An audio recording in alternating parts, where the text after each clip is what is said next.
You can't let me have time on my hands. Buddy, we got to get you outside, dude. Like, holy hell. I got to get outside, man. I got to get outside. A little club music for you from New Jersey for Coach. It usually sets the tone like that. That's it. Holy hell. There we go. We got a few East Coast guys, so that pops up on the playlist. That's cool. Depends on who has the aux cord. Yeah, that's right. That's right. Welcome to the Prospect Podcast. I'm Coach Schumann. I have Coach D with me as always, and we have a fantastic guest today. NAIA coach at McPherson College, defensive coordinator, DB coach, Coach Leppke. We're excited to talk to him. Coach, welcome to the podcast. Thanks for having me on, guys. I appreciate it. Coach played at McPherson, as we learned, offline briefly. As in addition, obviously coaching there now for the last couple of years. But before that, he's been on the journey. So he coached originally at McPherson, then before circling all the way back. Now he was at Minnesota State, Wyoming. He was there in 2017 at Quincy, Division III level, DB coach, Missouri Southern State, DB and safeties coach, and now back at McPherson College. So really excited to talk to him. He was a DB as well, and he's from the Kansas area. So we're all going to dive into those kind of things. So, Coach, welcome to the podcast. Yeah, thanks for having me on. The more I hear my bio, I realize I'm getting pretty old. Oh, you got a long way to go, my friend. Long way to go. Tired of moving, I can tell you that. Yeah. Listen, I haven't had to do it much, but it's one of the worst things in the world. There's no buyouts at this level. I tell people my buyout is the cost of the move, man. Like if that cost of that move is too expensive, I can't go anymore. It's not me in my car and a trash bag full of clothes and an Xbox. It's two kids, house full of junk. So dude. That's how it works. Every move's a little more permanent. That's right. The no doubt. The world changes when you have kids in the family. So absolutely. That you start to figure out what direction you're going to go in. Yeah. So I'm sure you're at that crossroads where you're like, dive right into it and just go all the way or what. But Now the moves are all determined on if they're closer to grandma and grandpa's.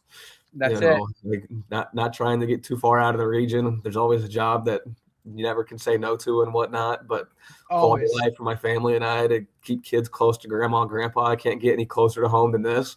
For my side of the family, my wife's born and raised in Illinois, where I met her when I was coaching at Quincy. So, there's always hey, is it which if we're going to closer one way or the other, where's help for the kiddos, where's quality of life for the kiddos and the family and I. So it's important. This was a no-brainer to take this one. Yeah, what is Missouri right in the middle of it all? Yeah, 4 hours away from each spot. I was actually coaching there with one of the guys that recruited me here and whatnot. So it was a easy move to go take that one from where I was at the time, because it was working with a good buddy in the middle of home for both of us, and this was the obvious move to get close to grandma and grandpa, and I care about this place. So yeah, very, very cool. Tell us a little bit about your journey, like from being a player and to diving into coaching, and what's that been like for you? You've been mostly in I have to say, other than when you went to Wyoming, you've really actually been, and I guess you were in Minnesota as well. Yeah, you've been able to kind of keep yourself within that range pretty amazingly. So talk about your journey so far. So kind of determined pretty early when I was in college that coaching college football is what I wanted to do. Started reaching out and whatnot, but as you kind of find out, it's about who you know. And I got real lucky here and got involved with the Good Coaches Network. My first coach here is Brian Ward, who's the DC at Arizona State now. He ended up leaving after my freshman year, then played for Joe Batasso, who's hired me twice. And then my last head coach is Pete Sturbick, who's now the offensive coordinator at Montana State. So got really lucky and exposed to a lot of different coaches. Went from playing, I coached here for a year. It was fun coaching my friends because they were calling me out and asking them to do things on the field that I think that shit's tough. That shit's tough. And then I went to a Division II in Illinois at Quincy. Moved to Minnesota State Moorhead and loved it there. Wasn't necessarily trying to leave, but then Wyoming called, and that was the top of my network at the time. And when I played in this defense that we are on now, I heard about it from Coach Ward and Scotty Hazelton and Craig Bowl at North Dakota State. So getting to go work for Craig Bowl and Scotty Hazelton at Wyoming was a no-brainer too. And it was a pay cut, but it was also one, I think it's a 20-year investment in my career that's still paying off. Because I got my doctorate in football, to say the least. A lot of that staff still at the Power 5 level now, P4 level.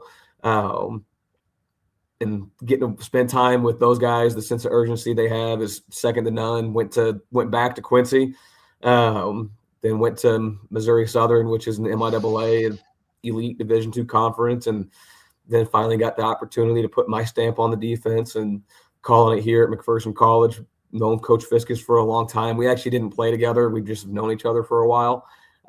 Saw things in line as far as like how to build a program and whatnot, things I wanted to be a part of outside of just coming home and calling defense and, getting to build a program at a place you both care about with people you like. And you see things in line. It was a no-brainer, and we've had a lot of success the last 2 years. That's awesome. It's a unique journey. I mean, a lot of people don't understand the NAIA world. It's different, and as far as from some of the rules standpoint and those kind of things. And I always when someone says that they're in the transfer portal in the NCAA, in the NAIA, you don't have to go in the transfer portal. That's the Wild West, man. There is no transfer portal, right? So it's the Wild West, and there's no transfer portal to declare that you're transferring, but the NAIA, like most of the guys, in my opinion, belong at this level. Those higher levels are there for a reason. They don't miss very often, right? So there's some guys that have, whether it's here or whether it's other places, that have tried to level up, and guys are here for a reason. It makes perfect sense. There's no doubt, and there's some teams that are phenomenal too. Like, you get phenomenal athletes. There are things that, but you're right. Like, there's a variety of things that could have happened that put you in that situation. Yeah, we've got some guys from higher levels with right, wrong, whatever story. But right. Up here, we've got guys from all walks of high school life that are thriving. Like, at the end of the day, it's still just college football, and best 11 are on the field, and let the pieces fall where they may on a Saturday.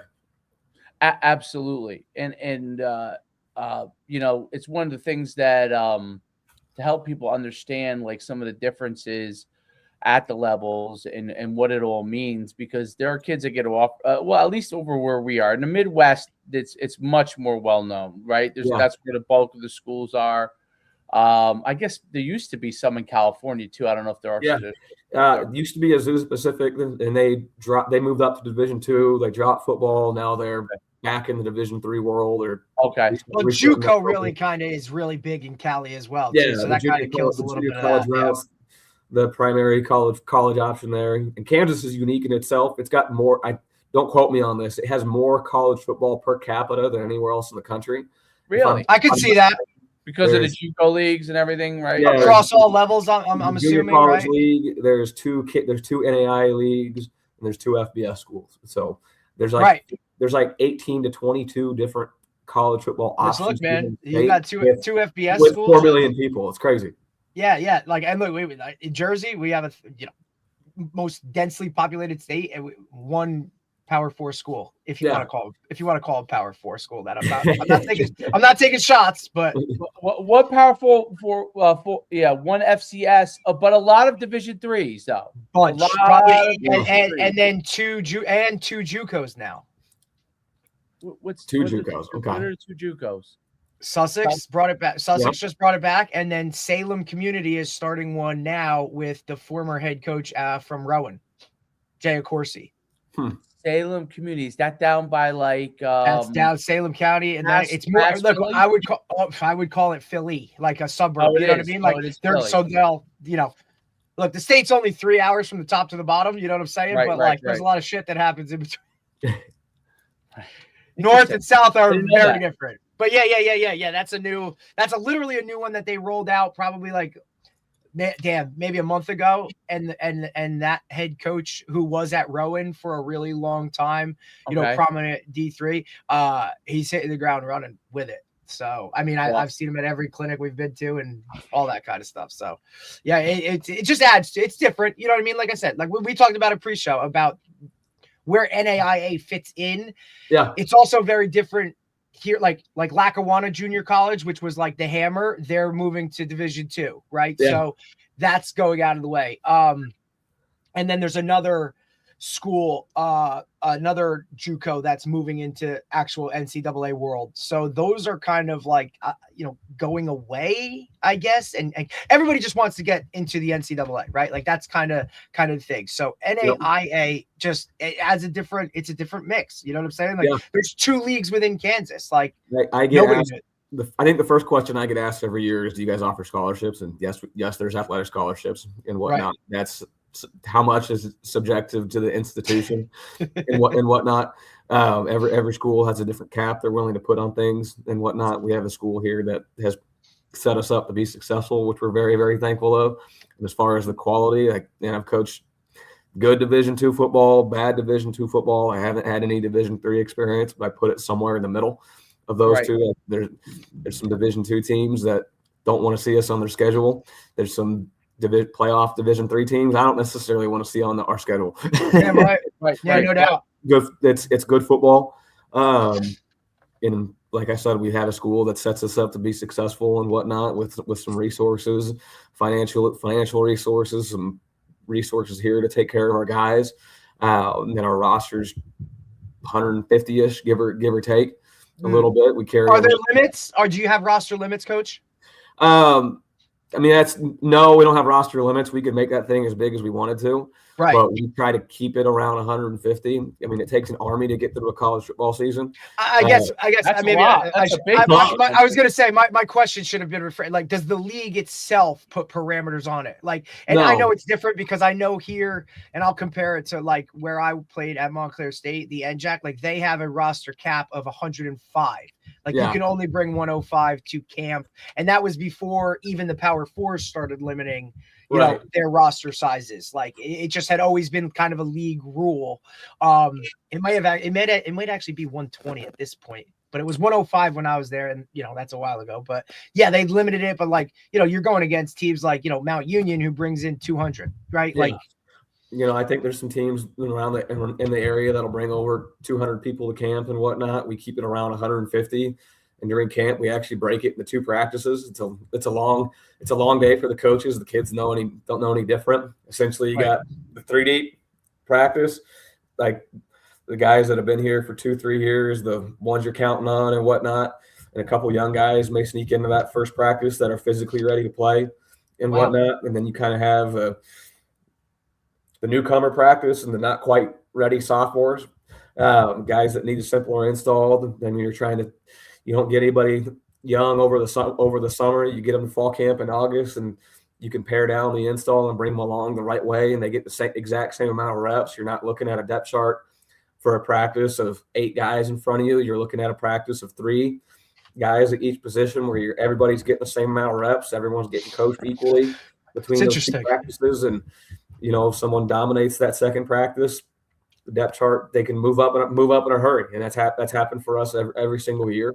Some guys have been moved down because they're not playing well, but that allows us to protect those young guys a little bit, where the mental install is a little bit slower for them, but so is the physical install too. They're not dealing with a 3-year-old All-American breathing down their neck, while they're just trying to figure out how to line up in a 2-eye. Right. That shell shock, it's something we discuss on here a lot. I don't care if it's Power 4, FCS. Like now, the gap might be different, but whatever level, if you're playing at the next level, right? If you're playing college football in any capacity, that freshman year is rough. Like, I don't care if you're penciled in to be a starter walking in that door, or if you're just a guy that's hoping to go in like, hey, maybe I'll get on the team type of thing. That adjustment in so many ways to not just football itself, but socially, being away from home, all of those things kind of play such a role into it. I think that bridge, especially at the lower levels where, hey man, you don't graduate high school and then head to camp, or you're not leaving early so you hit spring, like fall camp is your introduction into everything. You're so bombarded with just adjustment to life. Like, you know what I mean? Like, it's wild. The expectation to have a practice where you expect a freshman to execute the same calls as some of my seniors that are going to have 3,000 reps under the belt with me isn't fair to them, Going against what might now be a 31-year-old. No, and there's some that get that whole call sheet the first day anyways. It's trial by fire, but as a whole, for us to be able to bring these guys along the right way, and they're hearing the same thing over and over and over for an entire day, not the first 4 or 5 installs on day one, like the older guys tend to get now. It's really helped us out, not only from a developmental standpoint, but from a retention standpoint. Those guys feel like they've got a chance. They're brought along the right way. Right. Like guys are paying attention to them. Like they feel like they're being like they matter. Right. Whereas most times they're just get to the end of the line. They're like, and that's a shell shock because here they just come from being recruited and kind of coddled and told how good they were and come here to now like camp. And it's like, wait, what do you mean I'm not? There's 16 corners in a line and you're 8 deep, and then all of a sudden you're at practice with 4 corners in a line and it's 4 deep, and you're getting the exact same amount of coaching and whatnot, the exact same amount of opportunity. Like the practice doesn't get scripted any different as far as reps go and whatnot. Just not all the bells and whistles for each side of the football. Like not all the moving pieces on defense, not all the moving pieces on offense. Right. And you're just getting to digest day one, day 2 install, and learn how to speak the language and play it at the fundamental level versus let's go run this whole call sheet like an adult. That's awesome. Absolutely, that's 100%. It's it's interesting because when players ask about the difference, like as far as what they can and can't do, like are there things that you try to point out to them that like might be an advantage that, let's say they're at the same like NAIA is like equivalent like Division II kind of roughly, right? Give or take A little bit school, right? Some of it's like more like Division III, some of it like are real high Division II, depending 100%. If you were to say like I'm choosing between a Division II school and let's say an NAIA school, like what would you say? Hey, these are the advantages to come in here. These are the disadvantages. You know what I mean? What are the things that you think work in your favor, so on and so forth? Speaking about us specifically, like man, our scholarship's an institutional commitment to graduation. Like we don't have to cut you if you're not good enough. I Division II world, if you're not in the 2 deep, 3 deep by a certain time and whatnot, more places I've been at, you're starting to, possibly talk about asking people to move on and hit the ever scary transfer portal and whatnot. We're at a place where we don't have to do that.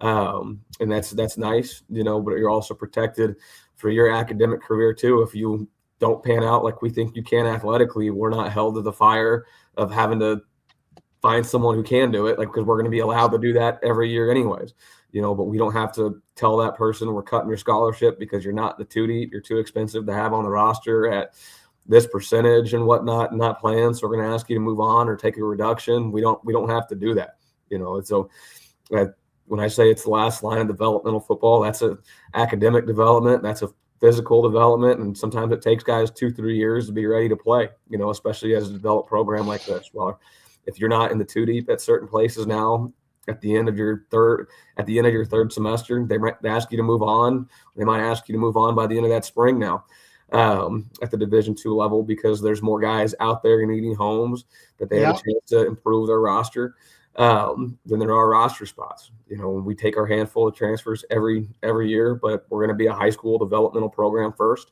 And that means everyone's going to get reps, everyone's going to get coached, and everyone's going to get held to the same standard. And we're also not going to have to cut you if you don't do what you're supposed to do on the football field. Right. Not to say that what we do isn't extremely competitive, because if you're not good enough, you're not going to play. But we're also not going to be looking at a roster cap that's, hey, we got to get our number down, because we're over the salary cap. The way our rules work, we don't have to do that. We can go find somebody else who's talented, but you're also protected academically too. And I think that's important, because there's a lot of people in the transfer portal that are told to move on and that have not chose to move on, because they're not at that spot on the depth chart that they were hoping to be at a certain point in their career. They're being told to go find a home, and now their academic careers in limbo too, much less of football career.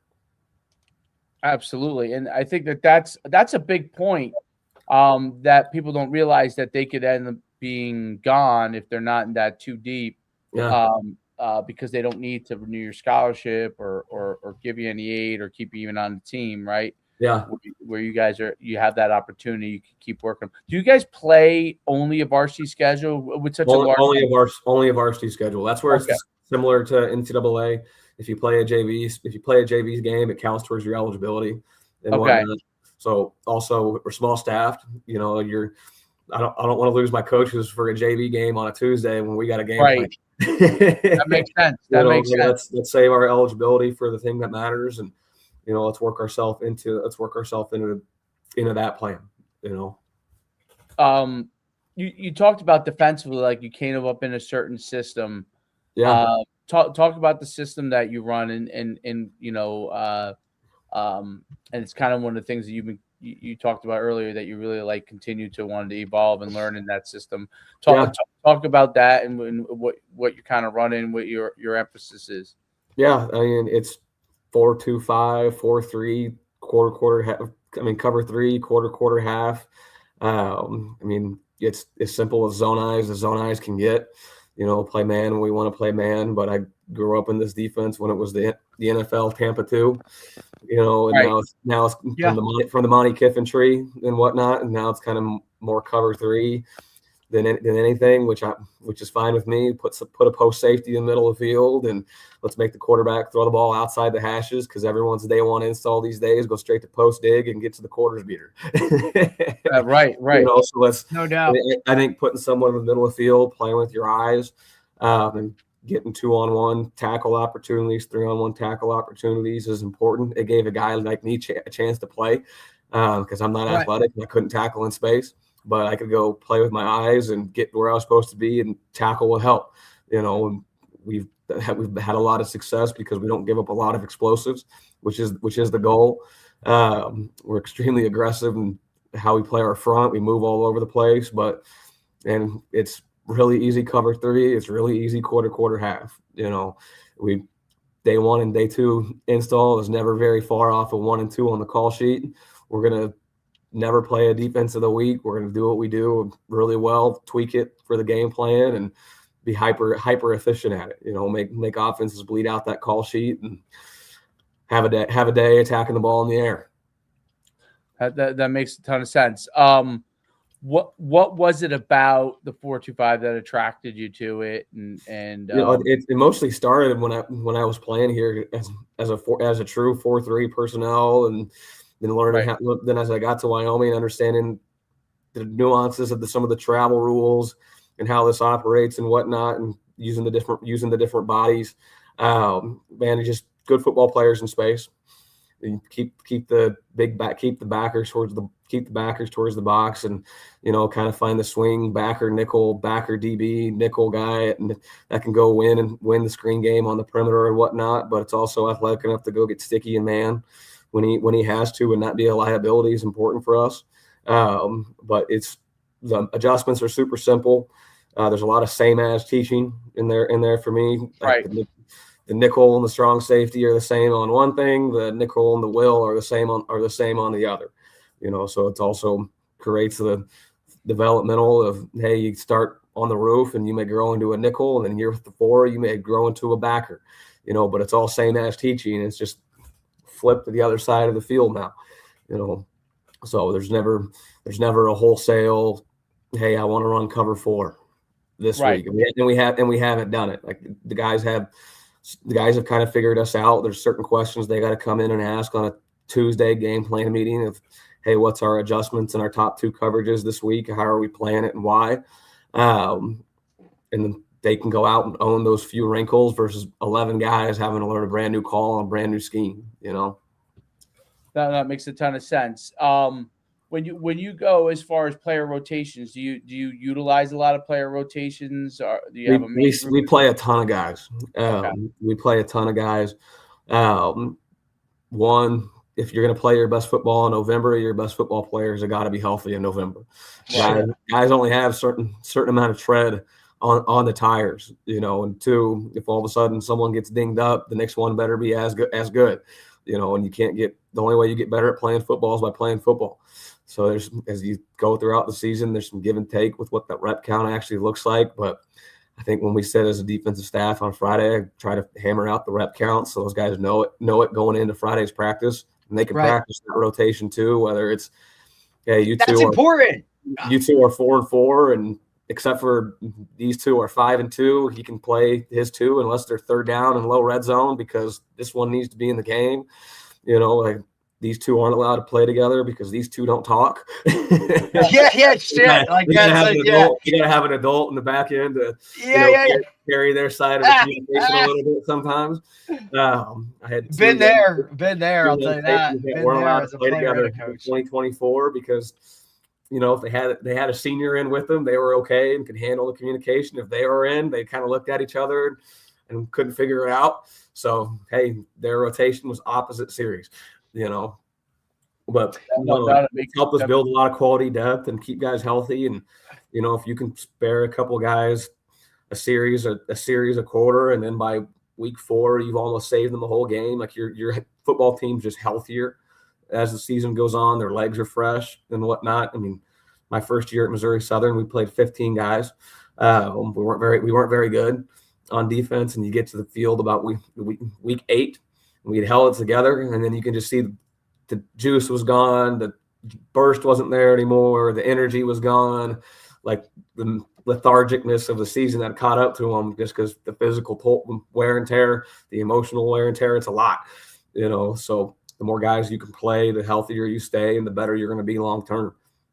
I also think that that's something too, that it creates buy-in within a roster that everybody like, all right, it might not be the role that I want, but it is a role where I'm actually getting on the field and playing. And I think for retention purposes, especially in today's age with, transfer portal and all that, the more guys you can play, the more guys you'll have invested in your program and will want to stay or will want to like, even if they're out there trying to create opportunities for them to go and do something else, right? Like you're still going to get a player that's playing at a high level irregardless. You know what I mean? I think that aspect of allowing guys to just play more snaps in quote meaningful snaps, right? Like not just because a guy got hurt or because it's the 4th quarter and we're blowing them out. Like I just think that creates more competition within practice because guys are just going to treat practice better because they know they're going to get in the game. Like I think that stuff is so important now to the retention of your roster, where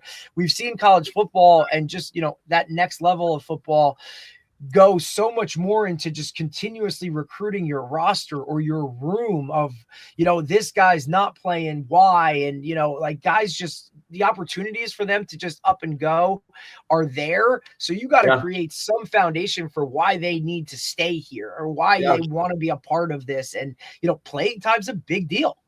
Yeah, like we practice extremely hard. Like we're physical all year. Tuesdays, Wednesdays, our pads are on. It's good on good. Right.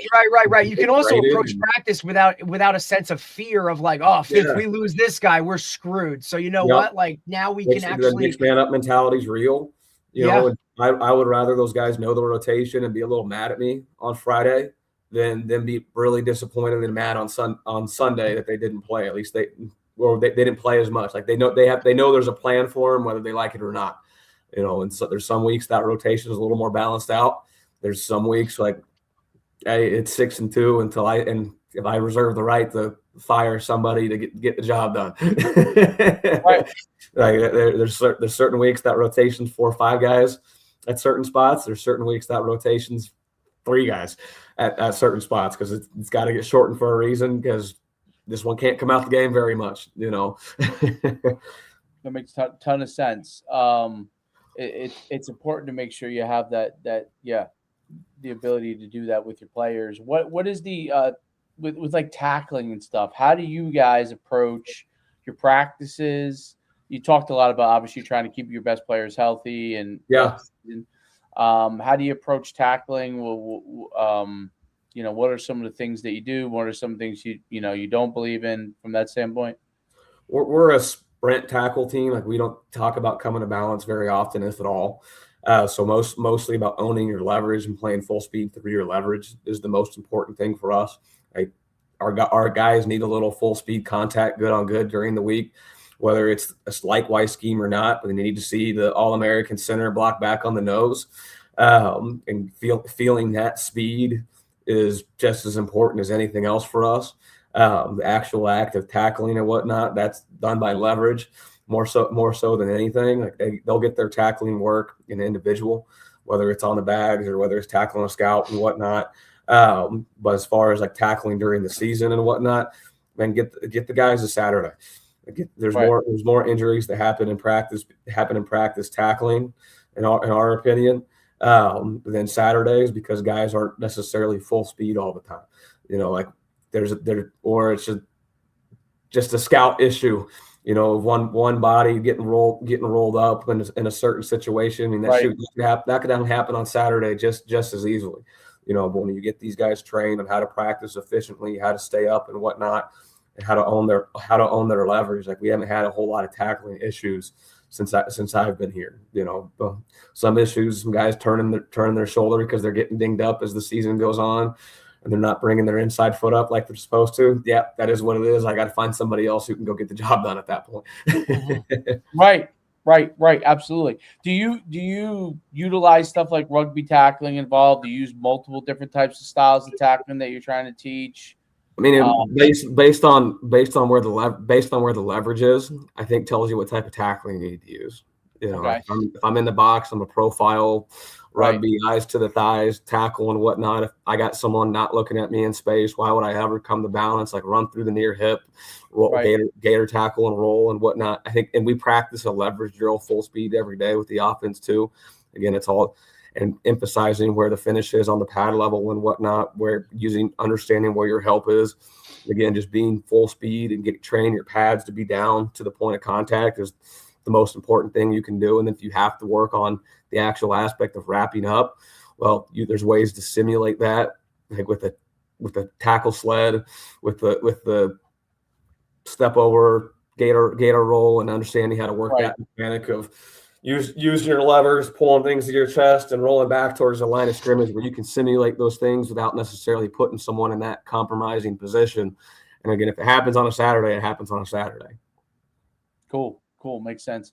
From a practice standpoint, are you guys short practices? We're short. We're short. We're about an hour 40 during the season, hour 45.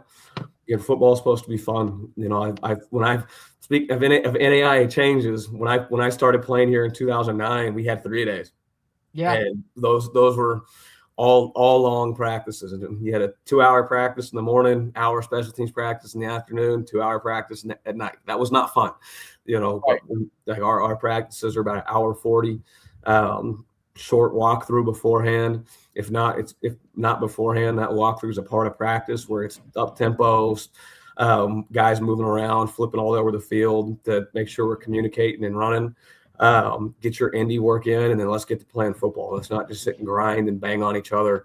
I think that's part of our benefit here of how we practice too. Is it's helped keep us healthy because you're also not just banging out there for 2 hours over and over and over again during the season. Like you're going to get your chance to go put your hat on somebody to feel that contact, to prepare yourself going into the weekend. But it's never just to grind it out, get 85, 90 reps and whatnot, where scout periods are 25 minutes and they're super efficient and it's the looks you need to see.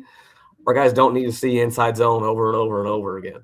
They need to, let's be calculated as coaches and get them the efficient looks we need to see versus just get reps to get reps, right? Like let's keep them fresh. Let's get the specific looks that force us to communicate that it's not something that's going to fall back on day one install rules. That's going to force us to really be right on Saturdays versus just go pound their faces in for 2 hours and they're beat to hell and not as healthy as they can be going into the weekend. Yeah, I think that those are really important things. I mean, obviously that seems to be the trend, and coaches that aren't moving in that direction probably we're as close to no sweat Thursday as we can be, and then Friday we actually go bang a little bit. They'll get about 8 reps, and they'll do everything they normally do in pregame too. And so if that includes a little bit of a thud during pregame, we're going to do that same little thud on Friday. And it's kind of the Chip Kelly mantra of how they studied sprinters and whatnot. They got to have a lather going into a sprint. Football players, we kind of believe, need to have a lather going into Saturday. If you take the pads off on Wednesday, or if you take the pads off on Thursday and you don't kick off till 7 o'clock Saturday night, that's a long time for your body to not be ready for contact. So we pop a little bit Friday afternoon and you kick off at 1 o'clock. Those guys have felt that violence just a little bit to have a taste, and we're a lot more locked in and ready from the jump than we have been in the past. Very cool. Very cool. That's interesting. I see people go both ways on the whole Chip Kelly thing. I mean, some love it, some don't. Because we've talked to quite a few people, right, Derek? That I would say it's kind of like split. You know what I mean? Yeah, I would say so. I would say, probably split on it. It's interesting the way that football is going from a recruiting standpoint.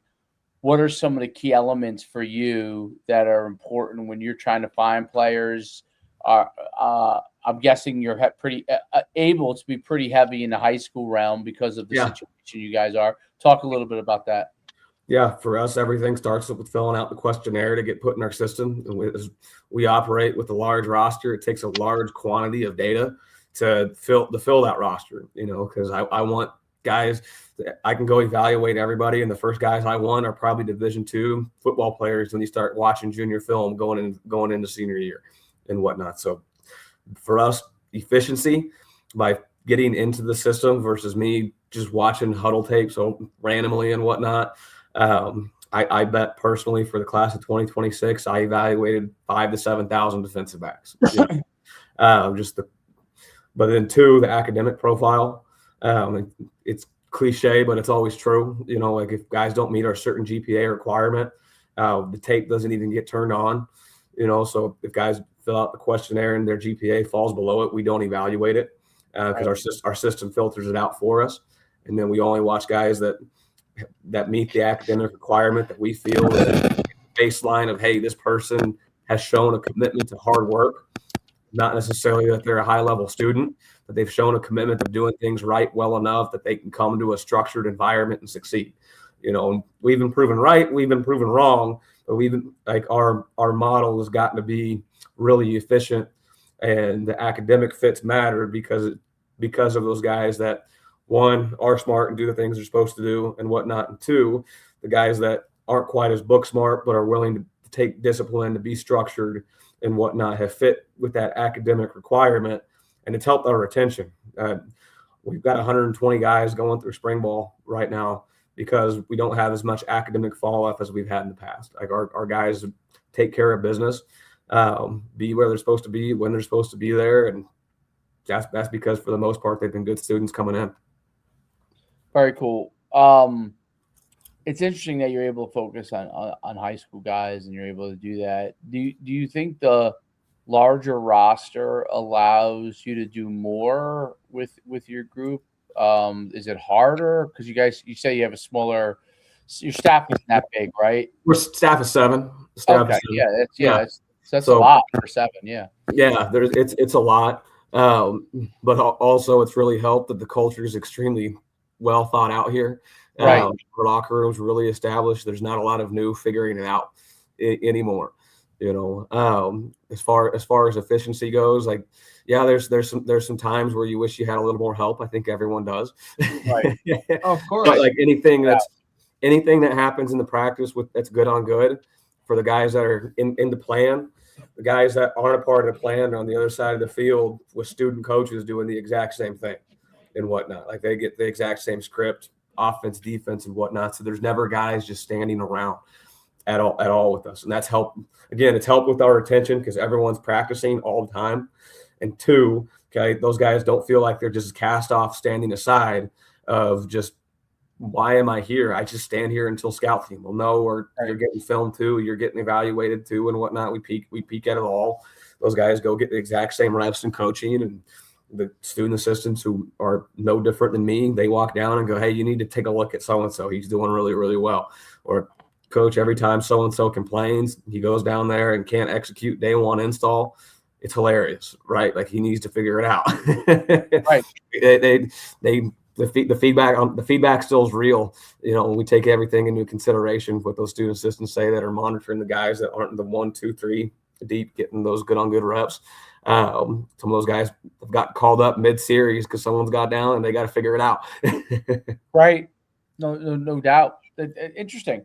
It's really. And I was gonna ask about that too, Coach. Yeah. Right? Like, yeah. No. I was gonna ask, like, when, like the separation of practice, right? It also allows your quote younger coaches, or maybe like your non-coordinators, to kind of get that role, to play that role, and kind of progress them. You know what I mean? Like, I think that's a huge appeal. Look, we see a lot of younger guys now literally like bypass playing college football because they know they want to be coaches and just get into it right away. Yeah. I think to the appeal, or to, rather than go to one of these schools where you're literally going to be holding the clipboard or drawing cards or just, doing all the mundane tasks that, like, yes, are they necessary to get into coaching, but they're not what you feel coaching is.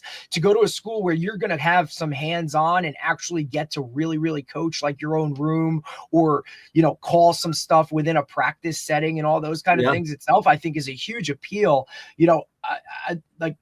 Touch on that a little bit, just kind of how that works in terms of, your staff and kind of how you hammer that out.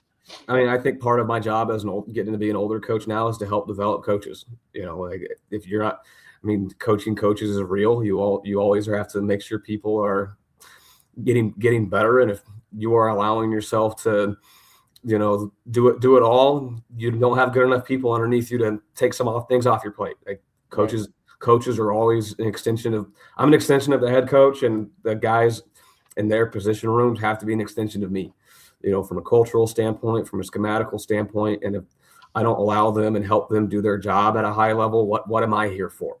Otherwise I would have all 4 position groups, all 5 position groups in my own meeting, and I would do that. I would do everything myself.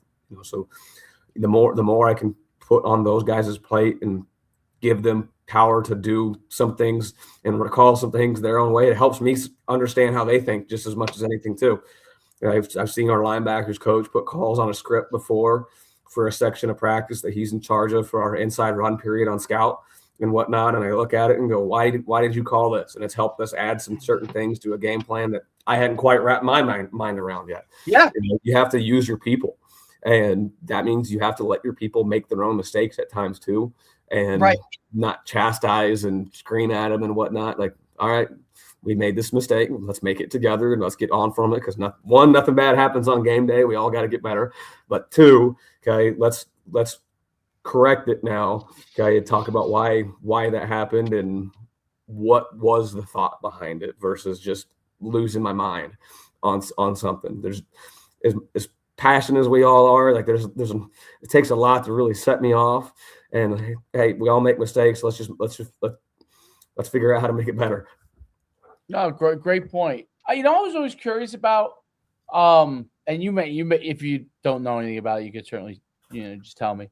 I was always curious with NAIA, like the size of the school, and overall, and like the funding for the athletic department. Like, how does that work? Because they're mostly private schools, correct? There's a couple that are state schools. The one that comes to mind is Peru State up in Nebraska. Like that's a true state school, so it's it's cheap, But most of us we're private, private liberal arts and whatnot. I couldn't tell you what our budget is. I know it's enough to help us take care of our guys. Right. They don't feel like they don't ever quite get enough. Everyone always wants more gear. And then the nice thing is about the way our head coach is, he'll bring guys in too. Like, look, man, I want you to see how expensive this stuff is yourself.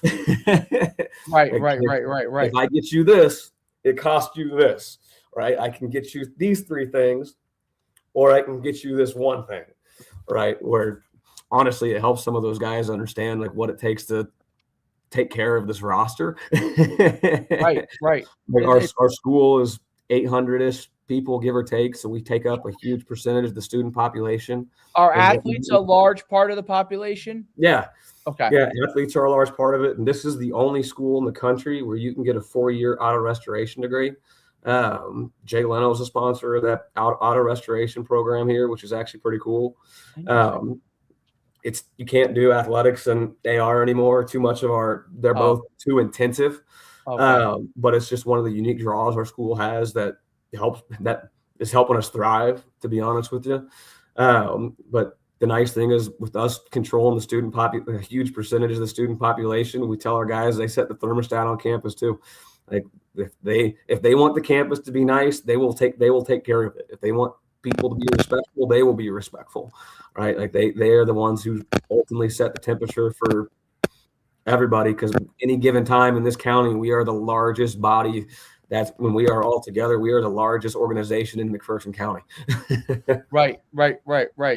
That makes a ton of sense. What is the population of the town? About 13,000. Yeah, it's not bad. No, and there's about 10,000 more jobs here in McPherson than there is actual employees or is actual residents. Right. There's Pfizer has a setup here. Viega has a setup here. Johns Manville. There's a huge oil refinery. So there's tons of job and opportunity in this community. That's cool. But it's just also small enough when you're a McPherson college football player to go out wearing a McPherson shirt. People know who you are. There's a really good chance people know what organization you're tied to. that makes a ton of sense. No doubt about it. Last question I have. I was curious, like your off-season program, like you said you had 120 going through. That's pretty good. What is your emphasis? I mean, you have a great weight room, but I'm sure getting them all through, you probably have to schedule that out pretty extensively. But it's all based on class time, and we're pretty efficient. They get in there about an hour, 3 days a week right now. They're in there for about 1:10 and whatnot. There's 3 to 4 on a rack, and it's all timed out and on a coach's whistle. And man, it's pretty high intensity and efficient. Now is that you guys running it, or do you have a strength guy that's specific our receivers coach for football? Our receiver coach is our strength conditioning coordinator. Okay, that makes sense. Yeah. Again, there's 7 of us. We wear a lot of hats. I love that though. But I think that's phenomenal too, right? Because that now is a direct correlation of a football coach is putting you through your shit, right? Like, personal experience when I was at Montclair State, like our weight room guy, like he wasn't a football guy. He was the general strength coach of just, but we see guys like, we see guys have multiple programs and whatnot, like when they're done. But I mean, like this guy, it was like he just came in, and did what we did, right? But it wasn't that direct correlation or that direct relationship, of having that receivers coach on. And then obviously with 7 staffers, like you guys are in there, eyes on them, right? Yeah, like we're in there, eyes on them. And, like part of it's obviously the physical development, but the most important part of it for us is the mental development too. And intense and violent sometimes is the answer. You gotta kind of sometimes get after guys to really see what limits they have and whatnot, if they're willing to push past them. If you can I'd rather break someone in the weight room than see them broken on the sideline in September. And some of my older guys will look at me and go, "You chose violence today." I kind of want to know what's going to push your buttons a little bit, and where, if you get challenged, whether it's by me, whether it's by a teammate, or some receiver across the football starts challenging you, where's your breaking point, right? So we can figure out where that is and we can push past it, right? Like we practice tough all year, we practice intense all year, and we've got a pretty mentally tough football team that someone starts barking at them, it's like, all right. They're ready to go. Bronze we want. Let's go. And would you say, Coach, that's because of how you guys have, it seems like a simple question, but is that because of like the guys you've brought in, how you've recruited, the development of the program itself, like, like a self-policing locker room, right? Is that a direct correlation? These guys have embraced Coach Fiskus. Like as an alum prior to taking this job, like I kind of knew it. I knew him and whatnot, but then until you're really in it, and like of course, he will say this, and I'll steal his quote on there. This is year 8 for him, I believe. It's been 8 years of grind, and no doubt. It's his way. It's his way or no way. Like, man, if you guys are gonna come here and thrive, they're gonna do the academics our way. They're gonna do the football our way, and all the things that go in between that. Right? If you're not physically tough, mentally tough, and emotionally tough, this place is not for you. We'd rather be honest and blunt up front with that in the recruiting process, and it scared some people off. Versus you get here and you're being shocked, you're being held to a high standard. Defensively, like I have my piece on it, like the schematical piece. I can't hold you to the same standard as a freshman that I can a senior, but I can hold you to the same standard physically and how hard you play, the mentality we play with. Like I'm going to attack that action before. And we're going to bring along the schematical piece of it, right? But like these, if you don't come in here and you're not physically, mentally, and emotionally tough, this place is not for you, and we are quite okay with that. Right.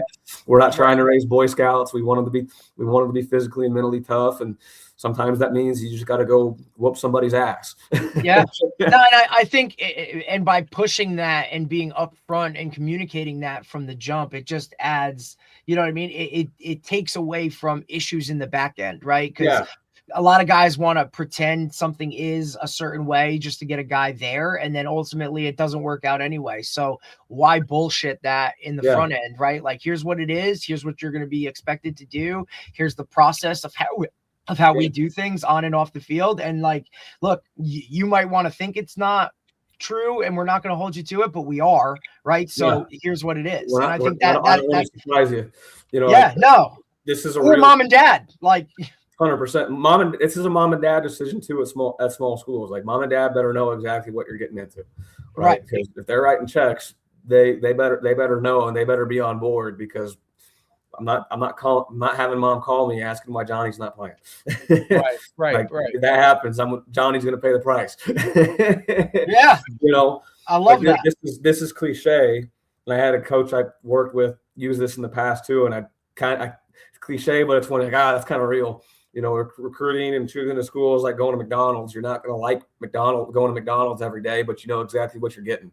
Yeah. Right? You order a Big Mac, you expect a Big Mac. You go to a school, you expect a certain thing, and you order a Big Mac, you look inside and it's a McChicken, you're going to be mad.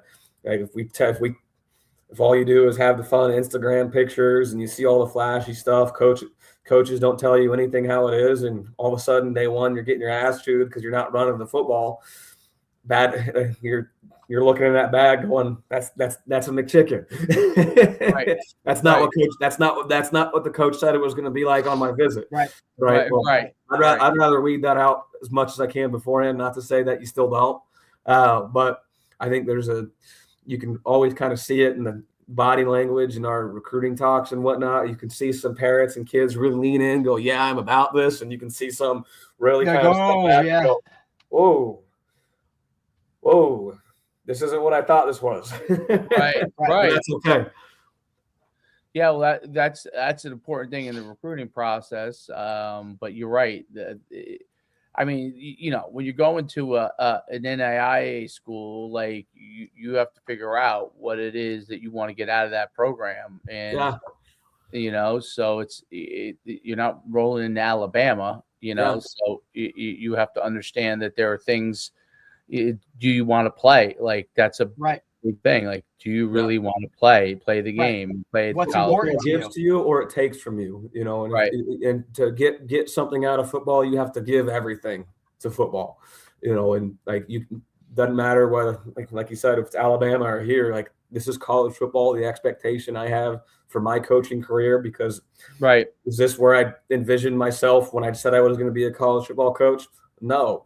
Right. But am I ever going Am I ever going to get to that P4 level? Maybe someday, right? But that means I'm going to hold myself to the same standard here that I would there. Like that doesn't No change. doubt. So why should our players have any different expectation in college football at an NAI level that someone at Kansas State University has?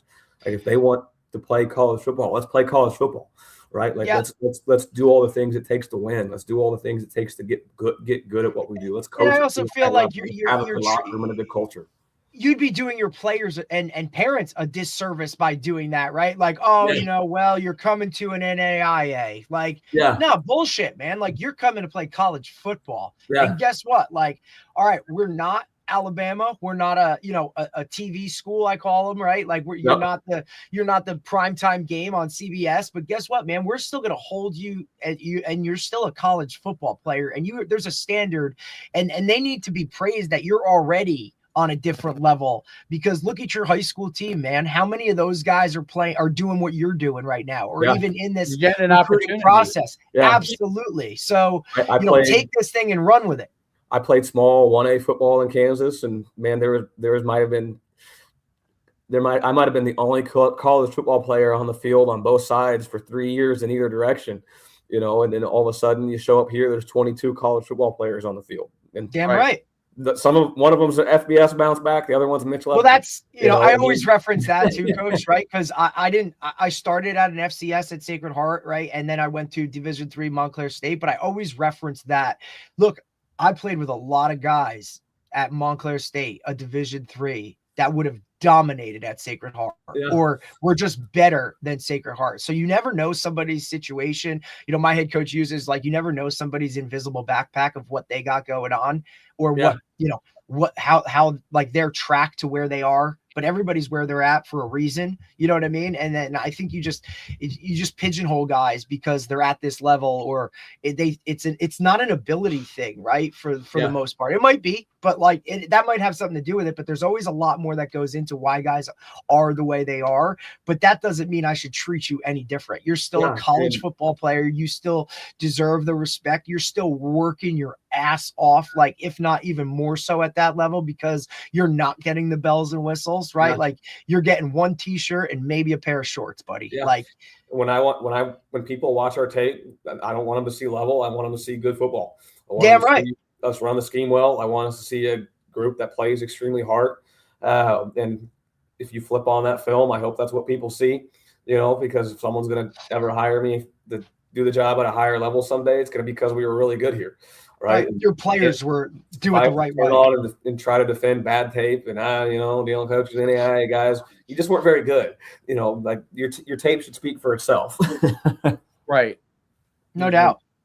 Absolutely. And you do well here. There's always opportunities, and there's no doubt about it from that standpoint. And I've known numerous NAIA guys that make the jump. Stayed and did great. Decided to go somewhere else, did great. Last question I have is curious is, so with a large roster like that, you come. It is a lot, Dave. You're on this. They're on this 150 thing. Like that's a lot of dudes, buddy. I get it. I no doubt. It's a lot of freaking kids. What? So guy comes in now. I get it. Guys that like come back from a bigger school, you're probably recruited them to kind of plug a hole right away, right? Yeah. But like guy comes in as a high school player. What is the progression for them? Like, because they're down in, and I'm just thinking like, I played at FCS, and I was on scholarship, and I remember I came in and we probably had about, I don't know, maybe 110, 120, I would say. And probably I remember coming in there and I was like number 6 in the depth chart. And I was like, holy shit, like that's a climb. I climbed pretty quick because I was on scholarship and I was gonna get opportunities, right? Over some maybe walk-ons that have been ahead of me. Which, Dave, that's a key point too, right? And that's a whole different conversation of the opportunities you get as if you're choosing. If you're a money guy, you get more opportunities. No doubt. Yeah, there's no doubt. Yep. Like, you have the first right to fail. I guess that's the best way to put it. 100%. Like, hey, you get the carries. This guy doesn't.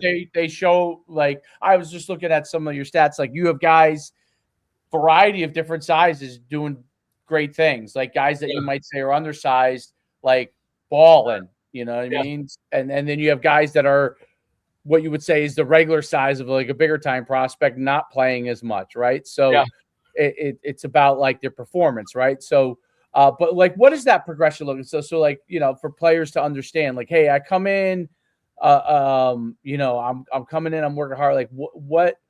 Obviously, I get playmaking, all those kind of things, but like, what do you look for them to progress, like to go from like 6 to 4 to 4 to 2 on the depth chart? You know what I mean? Yeah, for sure. You know, and staying in a fight and being a self-starter. You know, guys that you got to chase the class, and we don't have to do that a whole lot here. You know, but there's some guys that, you know, can be apathetic going through their day and just trying to survive. You know, that and then there's guys that, you know, we may not be quite as physically ready to play early. Right. They see a little bit of success, or like just my time's not there yet. Like, you see the wheels starting to turn a little bit. They're frustrated when things aren't going their way.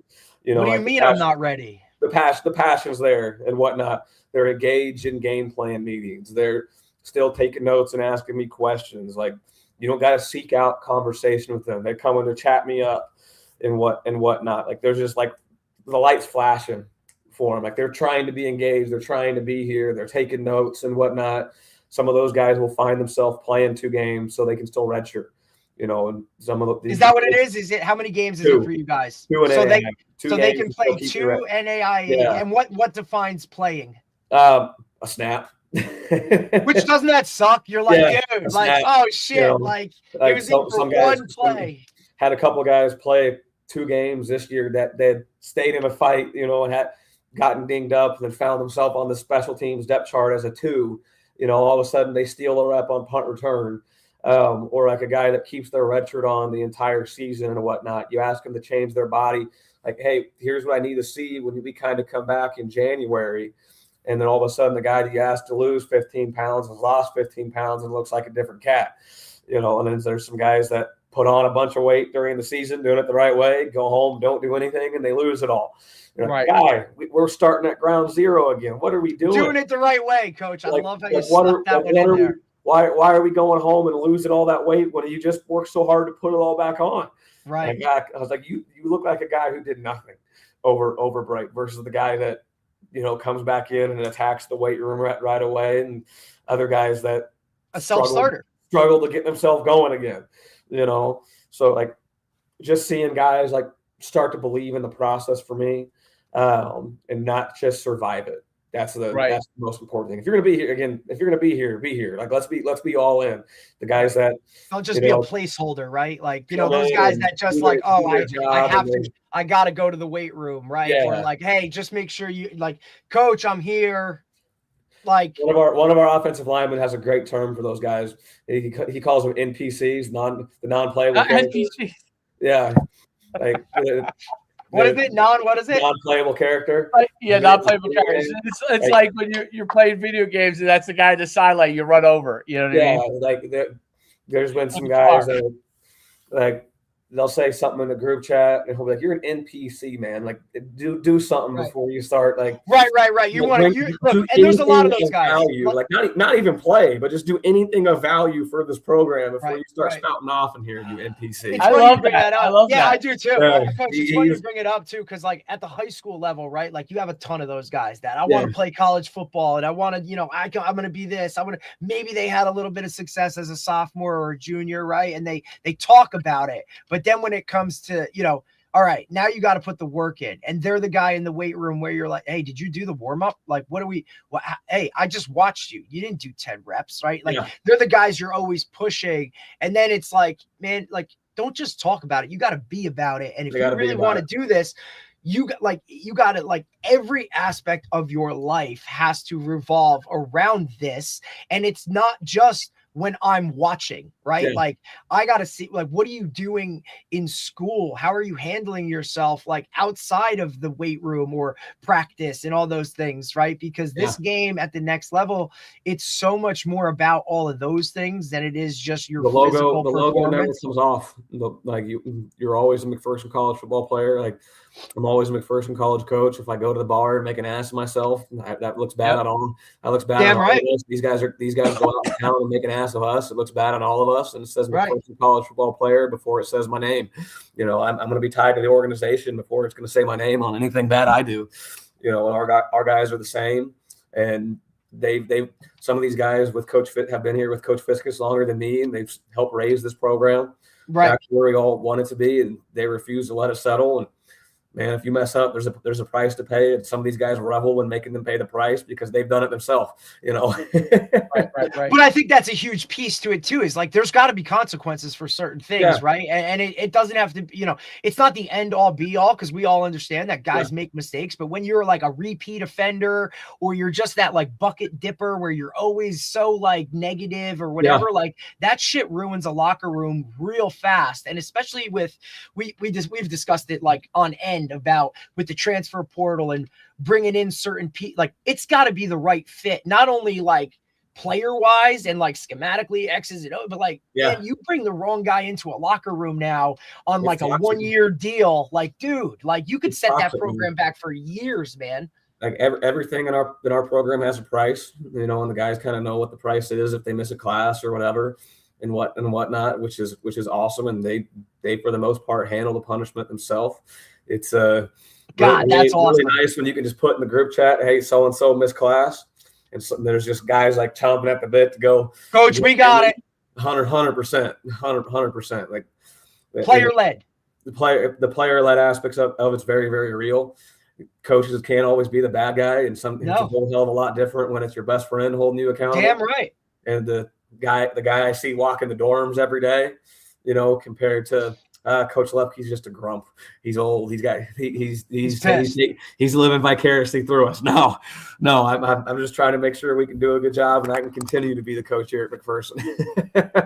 That's great. By the way, I love the NPC line. I heard it the first time. Yeah, that's awesome. I heard it this year for the first time because I coached my son's 10U team, and I was like, man, stop playing like a cone. Kids are like a cone. Like I'm like, the cone doesn't move. They're like, oh, you mean like an NPC? Like, I'm like, what is that? They explained it to me. I was like, oh, yeah, that's great. Perfect. That's exactly what it is. Yeah. Start going off in the group chat. Hey, you can't be an NPC and trying to contribute to this conversation. You got to go. That's right. Like you have no grounds to stand on to have a voice in this, right? And look. I love the new Lego, how they come up with all these new terms. I love it. Yeah. And look, leadership's hard. Right. Yeah. Like leadership's hard, especially in today's day and age where, like some of those guys don't want to hold like themselves accountable, but they sure as hell don't want to have to be the bad guy or hold others accountable. Look, I see it with adults in administration, right? Like everybody, your athletic director just wants to be buddy with every coach, yet every program is sub 500 and you haven't won this, or, like the retention of players is like, programs aren't growing, they're decreasing, but you're rubbing elbows with everybody. Well, sorry, man, you're in a leadership position where sometimes you have to be the bad guy. You can't be everybody's friend. You don't want to be a dick about it, but you know what I mean? Like there's ways to go about it, but maybe, sometimes you have to be that guy that, calls people out or holds them accountable. And like, I don't need to be everybody's friend, right? Because it's about the players and putting them in the best positions, right? To be accountable. And sometimes you have to be a bad guy, but we see a lot of like, the captain thing is a big time term that a lot of guys want, but they don't really know what goes into it. And just because you're a captain doesn't necessarily mean you're the best leader, right? Like some guys put guys in captain spots because, or give them that C. And it's like, well, what defines that? It doesn't have to be the guy who's always screaming, yelling, doing that shit. Like, you know what I mean? Like there's a lot that goes into it. And some guys just don't want that smoke. Just because you're the best player doesn't make you the captain. Nope. That guy just wants, hey, I just want to play. Right. Like, I just want to go out there and do my thing. I don't want to have to tell Jimmy that, like, dude, what are we doing? Like, coach, coach doesn't want that. Right. Like, it's a lot, especially at, the younger youth, middle school, high school, we're fitting in. We have this discussion all the time about like, that's the prime time of your life where, sitting at the cool table is the only thing that freaking matters. And that at some point, you sacrifice merely maybe what you really, really want to be that cool guy. And it's like, man, like when those guys are, doing whatever after a game, like maybe you go home, right? Or tell those other guys to go home. Like that's a leader. That's what it really takes to play at the next level. It's just a different, being that leader, you're either born with it, right? or you just don't have it, or you don't want it, and that's There's some of okay. those guys But I would like to know. Get to them. There's some of them that don't want any part of it. But man, this is a culture built on competition. Damn right. And holding people accountable and having high standards and being held to those high standards is a privilege, because it means something and you're going to win something, hopefully. Damn right. And that's obviously the goal, right? Is football is the ultimate team game where, it's not these other sports where you can go and be the guy and have a lot of success and still be okay. Like, no, man, like, and you just don't get as many opportunities in football, right? Like there's not many games. You don't have many years to actually play the sport, to be a part of something. It's something I think with NIL and the portal has changed a little bit. We talk about the name on the front in comparison to the name on the back of the jersey. And look, I'm not shitting on this generation or understand, but like, because I don't know even if I was in that situation, if somebody offered me $500,000 to go play on a roster that was going to go 2 and whatever, but I was going to make some real deal money, like what decision would I have? I don't know, right? Yeah. Like, because I would never be in that spot. It's difficult for these kids now, and for the old heads to kind of call them out on it and be like, well, like team is this, like that's life-changing money for some of these guys, right? Yeah. Or a life-changing opportunity to put themselves in a driver's seat for life. Sure. So I don't really know, and I'm not about to, play that guy or whatever. It's different for every single person. It's a really hard thing these guys have to deal with. But to circle back, there's no better feeling, right, than winning as a team. Those 24 hours after a win, any win, I don't care what it is, because every game, like win or lose, it's really hard to win games at any level, in any capacity, plain and simple. I think that euphoria is just so unprecedented, like, I don't know where you feel it anyway, in any other form of life, right? Like maybe having kids. Football is the ultimate. Different. Football is the ultimate force of the tree sport. Like it takes so much to give yourself an opportunity to win, much less go out and win. So like you can't cheat this process at all, right? Because it'll find you. Yeah, it'll find you. If it doesn't find you one week, it will find you the next if you cheat. Yep. And you can't bullshit it, right? Like like you can't bullshit kids in recruiting, you can't bullshit them with, like, if they ask you a question and you don't know it, like they're gonna call you out. They're gonna and they see right through it, and they know what real is always real, irregardless, right? And they're gonna be the first ones to call you out on it. And as a coach, like, it's your job to just figure it out, man, and just put it out there for them to be successful. Yep, absolutely. No doubt about it. Well, Coach, it's been fantastic having you on. Awesome. I learned. Yeah, thanks for having me, guys. Really, really great stuff.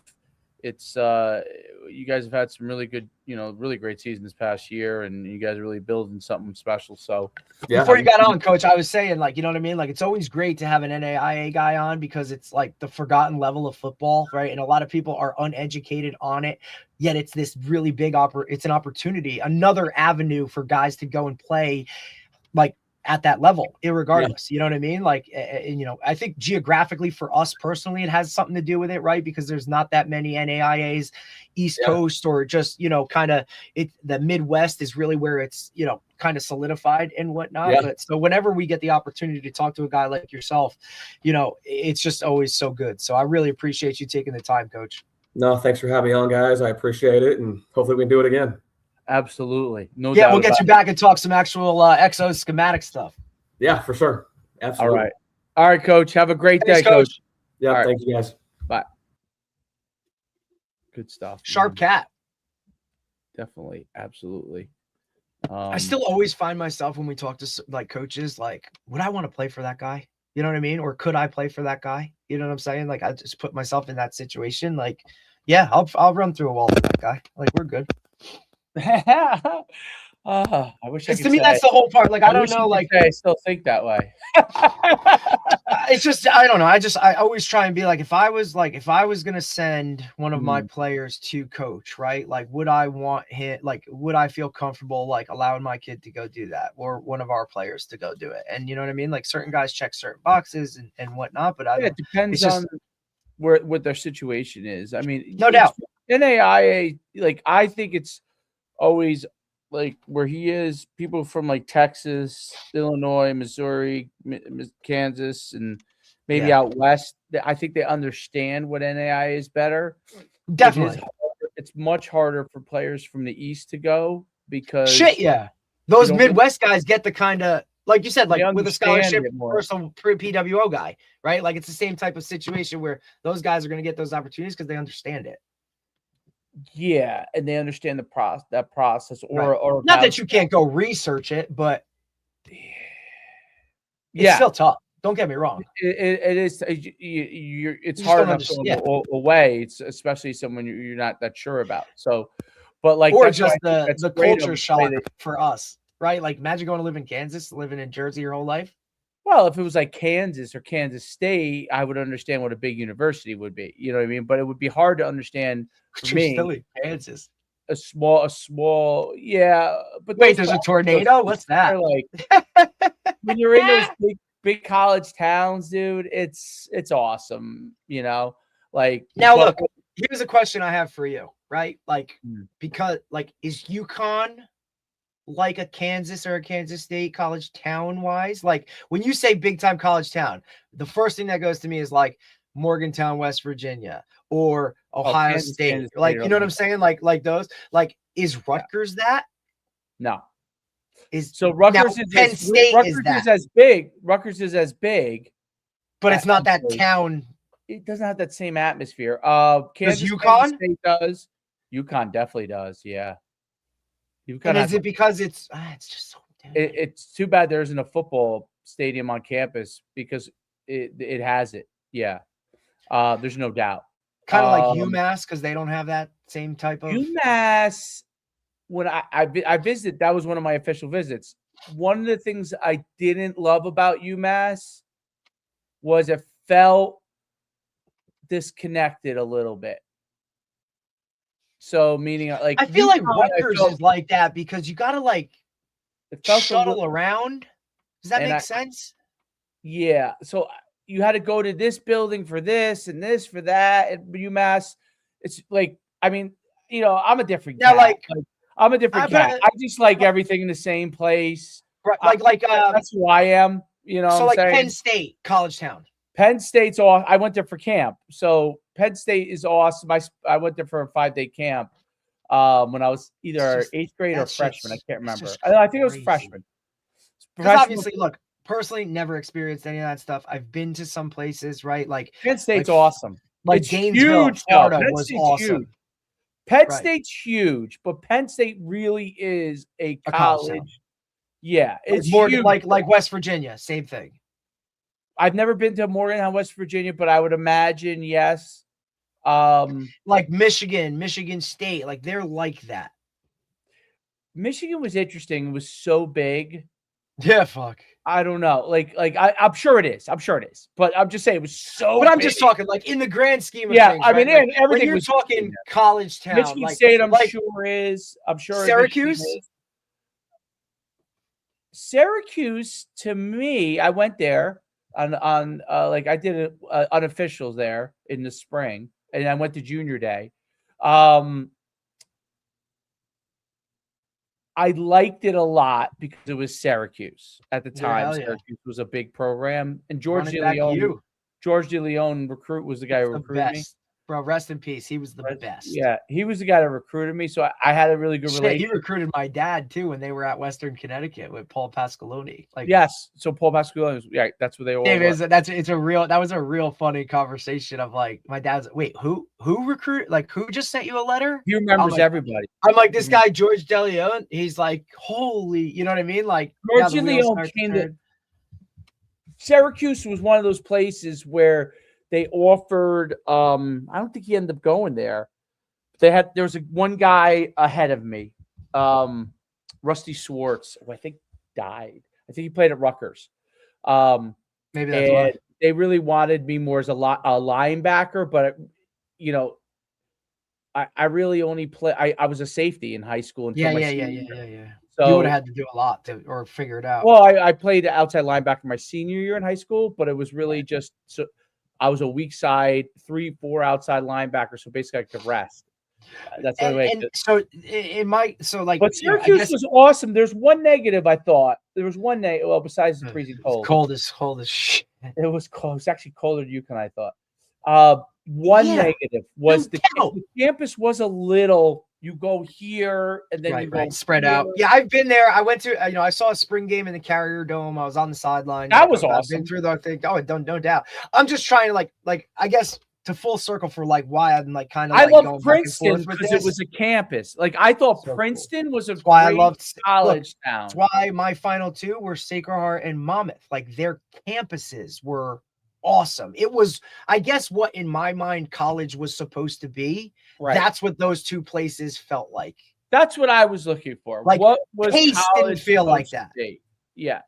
So like I said, I could have went to pretty much any Ivy, maybe only not Harvard because the Harvard guy asked me to make a decision right there, and I couldn't make it at the time. I was like, I don't know. He's like, do you want to go to Harvard? I'm like, I don't know. Like, Corners coach from Sacred Heart just went there. He just got a job on Harvard. I mean, it's a great place. If I could do it over again, I probably just would have said yes. But I also so I don't to come full Yale circle. Like, was not a college town. So Yale, I didn't. No, New Haven. I didn't love Yale, even though I could have went there. Carm Koza was recruiting me, and he. I just think it's like I think that's what hurts Rutgers. Yeah, even though now as an adult, I like going to New Haven. I like New Haven. Different, 100%. Love it. I just love Connecticut. It didn't really vibe for me. Right.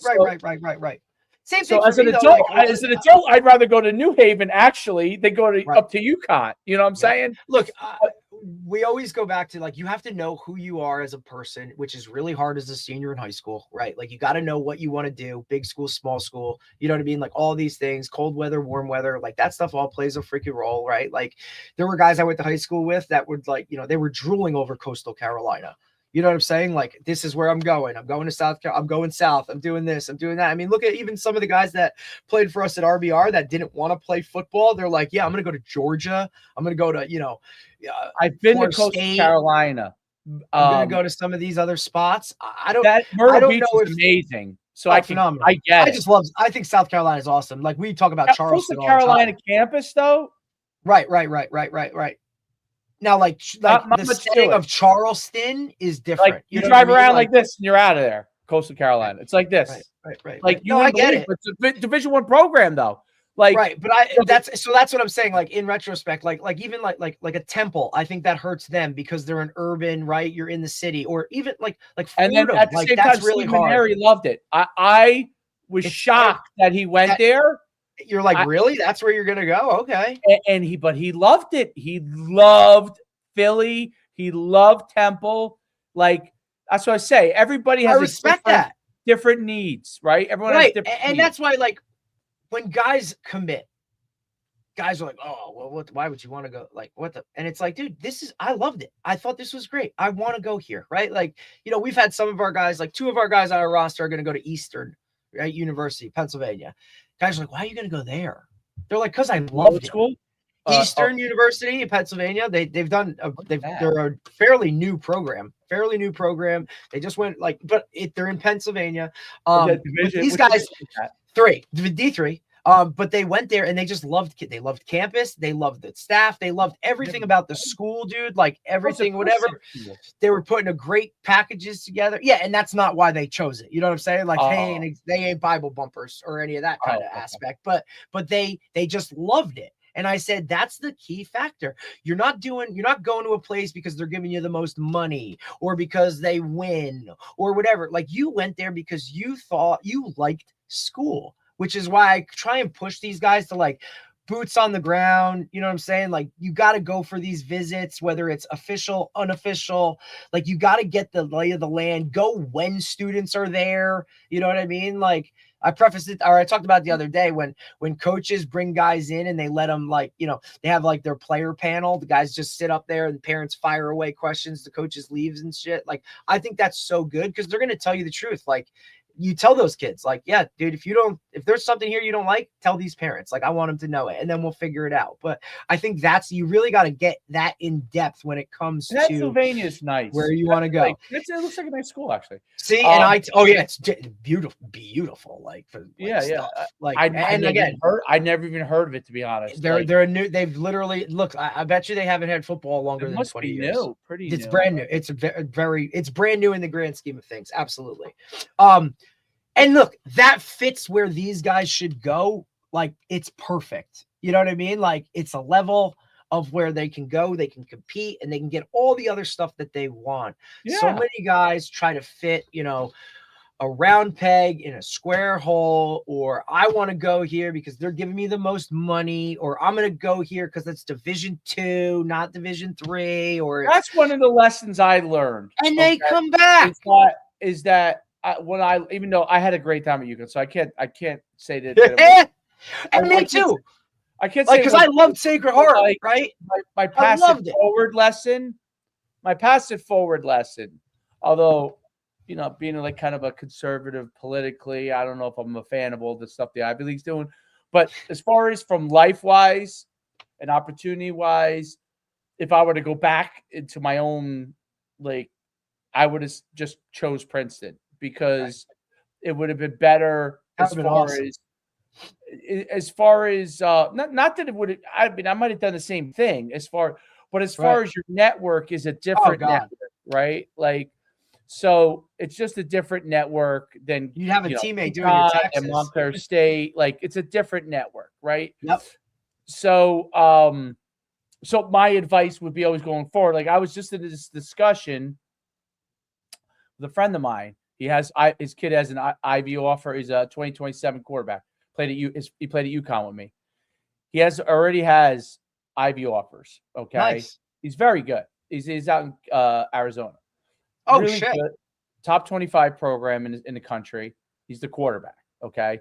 Nice. And literally ranked 20. I think they were 23rd this year or 20 something. That's awesome. Good for them. So yeah, Arizona really football is silently creeping, buddy. Yeah, it's good. Certain places are good. There's like a handful that are really good. Right. Their top schools could battle with our top schools. I get you. I bet. Yeah. And they've had a population influx too, right? So boom. Yeah. Definitely. So, but what was he actually asked me? He's like, because he sent it to all these different schools. I'm like, he might end up like if he gets like a home run, quote unquote, meaning like Arizona State. If he becomes like an Arizona State, his father played at Arizona and then transferred to UConn. Wildcats. So yeah, he was a big time recruit himself, his father. So quarterback. No, he was the linebacker after me. I was still in grad school there, so we became friends because he was he was really I think he's my age, you know what I'm saying, because he transferred. But like he was still playing. Awesome. I was in grad school.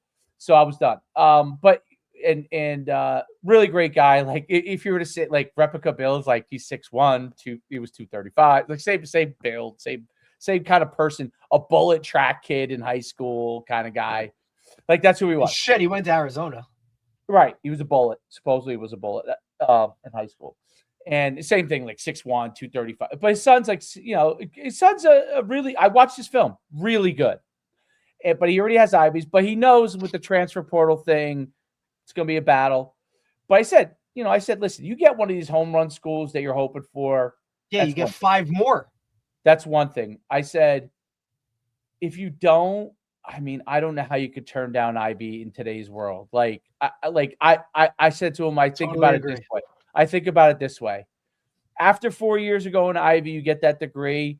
The way it works now, you probably still have 2 more years. The way it all works, you'll get 2 more years if you really push the envelope. Go play somewhere else. You could go get a grad school. You could go to a big time school, and you'll know at that point if you're that level, like if you're that good anyway, right? Yep. So, because all those guys are, now if you get Northwestern, Duke, obviously the kid must be a high academic kid. Vanderbilt, one of those schools, that's different. You get one of those, no doubt. That's the same thing as going to an Ivy. So that's my conversation. My conversation will be like, Stanford. That would be Cal. That would be my conversation with my kid many years from now. Me too. If somehow Alabama said that you were that good, okay, we'll address that. But like short of that, like to me, if you're good enough, you're which the old world, you're a Division I player, but you're fighting for scholarship offers, and maybe you don't get something you love. Listen, I hate Rutgers would hate this because I'm going to say this. If I had Rutgers or Princeton as a player, I would go to Princeton.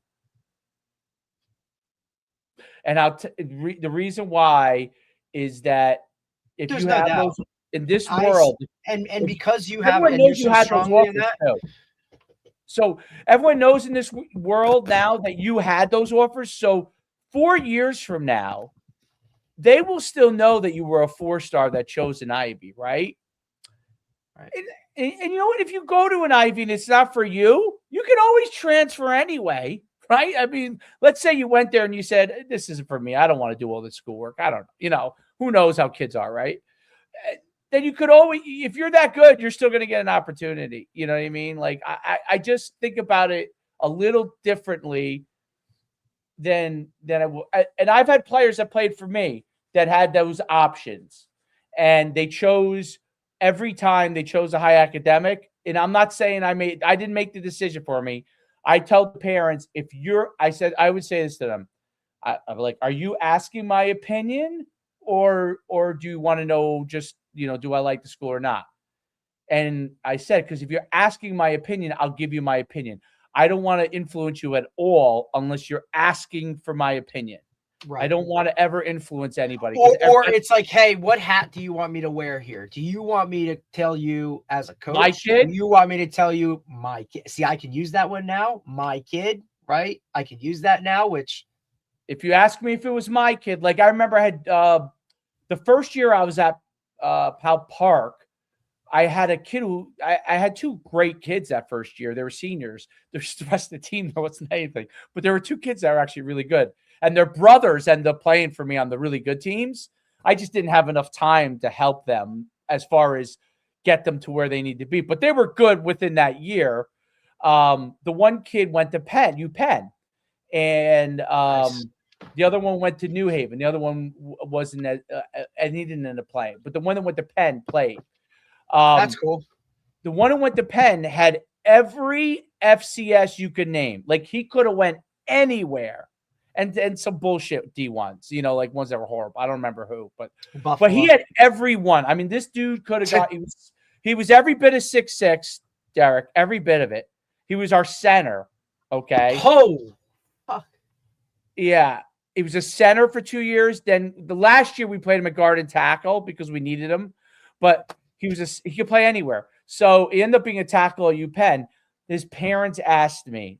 They went through the whole process. They visited those schools, and I was like, you're like, if it was your son, what would you do? Okay. I said, to me, it's a no-brainer. If it was my son, like Penn, it is. Like unless you say you need the scholarship, correct. I would go. Like you say you need the money. And they were of means, actually. They had money. They're like, we don't need the money. So I said, dude, you don't need the money. I mean, come on. Like to me, like, it's not that they were rich, but their both parents had good jobs, or whatever. Actually, they had the father had a really awesome career. It was a career that if I could ever, like, I would have never thought would be a career, but it was the most amazing career. You know what his career was, Derek? His father was the CEO of a lifestyle hotels company, meaning like niche hotels, like there's one in Yale called the Library, I think it's called, and it's like I stayed there one at that one. It's small, but it's unbelievable. Like. It's not as expensive as you would think, but it has a restaurant. It has like a theme. It's kind of small, but it's beautiful. Like we did an NFL draft from one of them one time. They had a conference room at the top. They would bring food up to you. Like you could pay for things a la carte. You know what I mean? It was very cool. Yeah. He was the CEO of one of those niche hotels. They had hotels all over the world. and companies. It was a cool job. I was like, man, you got to tell me about your job. Like, this is a cool job, dude. That's This awesome. is it's not like being the Marriott like CEO, which 4 seasons. Right. Like this was like, he said every hotel was different, every single one, but they were part of this organization. Really interesting, right? So they all had different needs. Like this one might be like RC, and this one might be like. So cool. Yeah. It's so cool. Like I always have been intrigued when someone has a cool job, like something different. Yeah, like a different. I love that. Totally different job. Totally different job. And his son, that guy who went to Penn, by the way, was no doubt the right decision. His other son that played for me went to Columbia. Those guys are like, their jobs are insane. They're like, I can't imagine doing that. Yeah. I mean, they made the right move. They worked out great for them. But yeah, I mean, that's the way I look at it. Now, like some of those kids, that go to NIA, like, listen, they need an opportunity and they're great players, and maybe they didn't have an academic situation. Maybe they were undersized, but they were a great player. Like I saw in his roster some great, like I was just looking as we were talking, some kids that were doing amazing things. Some of them were undersized, like what you would say is undersized. They were really, like, he had a tight end that had a bunch of catches that was only 6 feet, like, I think that's what the place like that is. That's an opportunity to play ball. I looked up the town. It's a beautiful little town, See, that's where I wish I could have been with you guys when you were doing your camps, tours around, because just for me, of course, and like what I am, who I am, but like that would have been my, like, I got to see this, I got to see that, I got to see this, I got to see, you know what I mean? Because now I got to wait a little bit. You know what I'm saying? Like I really got to wait to do the baseball tour of I hit every stadium in the country. Look, whether Jen wants to do that when we retire or not, like what's that? But like, that's the world we're going to live in. That would be fun. Oh, shit, yeah. And look, I will at some point not coach high school football and take an entire season and go to Alabama and hit the Iron Bowl or some of these, because look, for college, like I've never done any of that because we're always coaching, you know what I'm saying? Or you're just like hitting a Rutgers game or whatever, like it's convenient. Yeah, like no, dude, I want to go and see some of these things like I've seen on TV or whatever. But the baseball thing I think is just cool because I've never been a baseball guy. You know what the pro of me possibly reclassing my son would be? I honestly think that if he's in that 8th grade year, if we do reclass and do like a pre-C academy or something like that, like I'm actually leaning towards something like that style, because I actually think that would be my only opportunity to do something like that with my kid. Like, you know what? Yeah, because you're like, hey man, like they're gonna send us your work anyway. Like yeah, because you're gonna play, yes, you're gonna play football that year, but you're playing probably, on a club team, right? And then you're probably playing basketball that year, but you're probably playing on a club team. So you know what? You might as well take the opportunity and go and see 5 or 6 places and 7 or 8 places and enjoy it, because when are you going to be able to do that again with your kid? Like you're not. You're really not. Or where he wants to. Yeah. I mean, I think he would. We were like, it was a unique opportunity with NUC. It was one I knew it was a unique opportunity. I just thought that it might end up hampering my life a little bit, but I knew Definitely. I don't mean in the short run it was phenomenal. In the long run, I was worried that it might hamper my life in the long run, but in the short run, it was phenomenal. You would have loved it. You would have probably came out half the time hating me. Because but that's part of the game. It was demanding, but it was fun. But you gotta understand too. Like I also understand what it's like to be in a position of power, or where you have to, like, guys are working for you and things have to be a certain way. And if look, I'm a soldier, right? Like, look, like there's a reason I've never been a head coach or any of that shit. Like, And I think you'll be the first to say, like, not that I'm not capable of handling that or taking over and doing whatever, but like, just because I don't want to, you know what I'm saying? So like, at the same time, like, I'm a good soldier. That shit would have been so fun. Like, regardless of like, it would have been like, Dave sucks today. There's not. There would be 10 to 12 guys that would have to be mobilized. Back then, it was so big, the events. We were mobilizing in most events, 10 to 12 guys. And you had a lot of people there. And then we had a check-in team and a photo video team. And it was a lot of people. And then you were obviously dealing with the local staff too. It was a lot of people that you were mobilizing, so awesome, which was a ton of fun, a ton of stress. And we were everyone it's probably young. Why everyone was young. Well, that's the part. Like all the everyone was young, and everything good and bad about it. Like the events were high enthusiasm, all that kind of stuff. Right, but then so was as soon as we finished. Guys partied. Guys, like we would go to dinner most of the time. Sometimes guys would get tired, but like most of the time, you would go to dinner. You were sprinting to a plane to go to the next spot. It was well, that crazy. To me too, like, because I just like being on planes. I like traveling. I like doing, you know what I mean? Yeah. Like, as much as I'm a homebody, was one of our. But that's what I'm saying. Like, listen, he gave up social media for Lent, so we're good. Did he? Oh, why? Was he doing something on social media? Or no, he just said, like, he posted yesterday. He's like, I'm giving up social media for Lent. See you guys like later. Everybody be good. Like, I saw him last Friday at the clinic, dude. He's shot, bro. Like, saw him. It was him, Ritz. Like, we were all just chilling. Like, oh yeah. The whole crew, dude. Risk was a part of it. Risk was in the crew. Like, obviously, Guy was. Who else was? Who do you know? Well, EJ Barthel took over for me in the late phases. He might have a nephew that's pretty good, dude, or something. I'm pretty sure he has a relative who's a fucking. Is that? Yeah. Who? The running back? He's related to him? Yeah. That's his nephew. Kid's a stud. Nolan James. Yeah. And then he has. Really good kid. Been trying to get him on the podcast. Another one that's a wrestler that's his nephew. But I still EJ was on the back. You probably know Eric McGreeny. Oh, yeah. McGreany's the man. He served a year with us. I would say he served a year because his end of that year. Montclair State guy, buddy. Well, he got.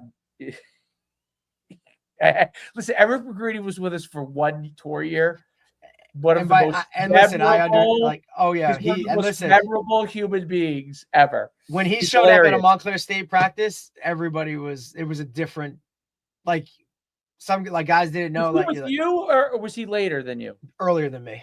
Earlier than you. Okay. Yeah. He might have been around the between the Garrett stage.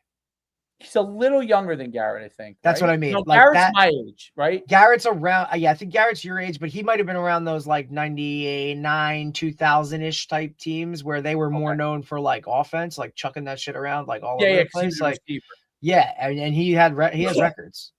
Yeah, he's 6'4", fucking monster. Yeah, and that's what they were used to. They had always recruited one of those guys. I was a great. He's like a great receiver.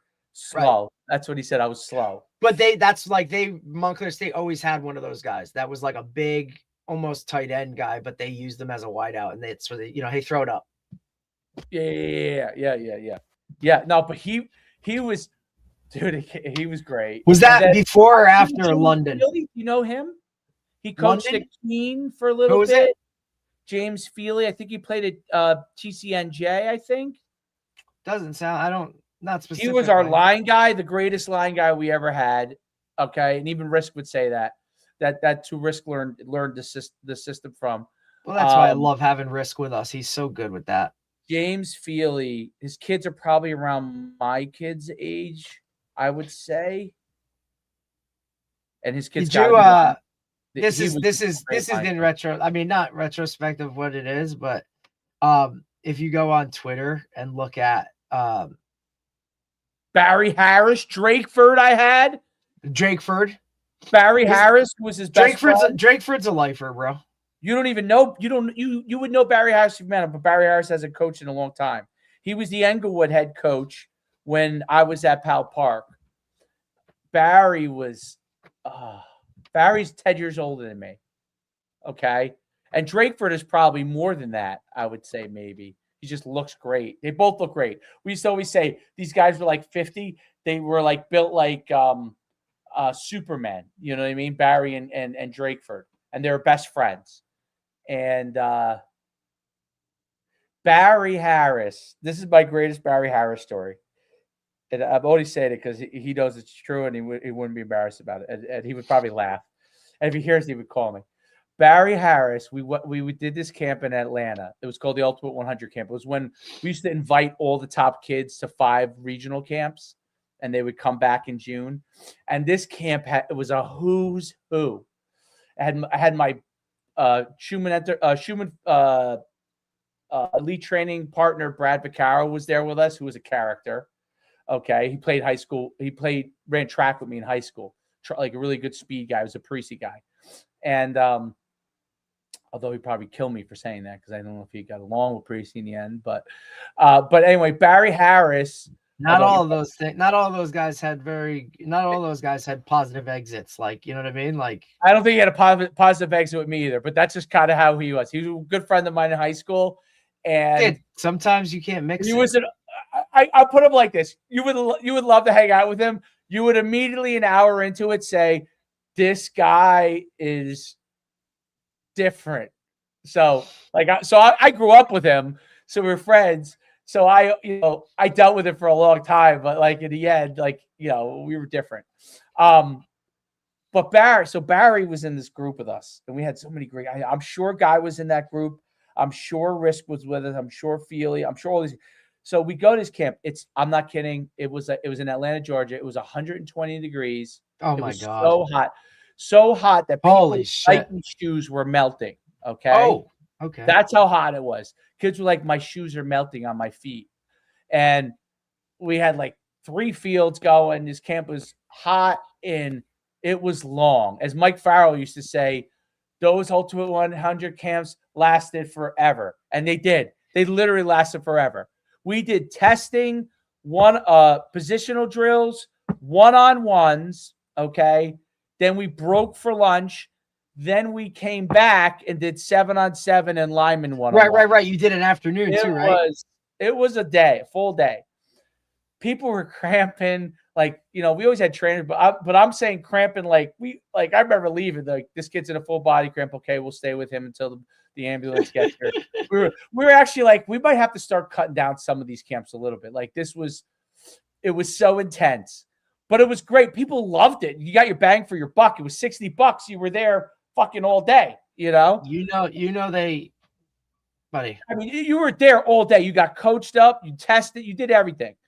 And that's why the college guys love the results, because when we have an MVP, like, you had to survive. You survive. So we get done. We go eat. We go to the plane. And Barry was probably 50 at the time. He wasn't as young. Like, we were younger. And he looked younger than us. But, he was on that plane throwing up. I knew. Barry's just like, I think that's it. This might have been like 2011, 12. He's like, I think that's it for me. I'm done. I'm like, nah, Barry, you're still good. You're good. You've been doing this with us for years, since 2005. You're good. He's like, one of your OGs might be done. I might be done. So we hydrate. We hydrate him. He's cramping. We're getting him Gatorade. The lady at the airplane ladies, like, helping him. I mean, they're caring for him like it's like a nurse, and literally that was it. That was Barry's last tour. Barry's last tour was that year. He finished out the year. That was his last tour. And he always, to this day, every time I talk to him, he goes, you remember my last trip? You remember? I said, I remember the trip that finished you off. He's like, I missed going on the trips with you guys. But he's like, I couldn't do it. I knew at 50 years old, that was it. I knew at 50 years old, I couldn't do it. He's like, Drakeford somehow can keep doing it. I don't know how he does it. Drakeford's like a superhuman. I don't know how he does it. Well, he takes care of himself. He is literally a superhuman. He's a man.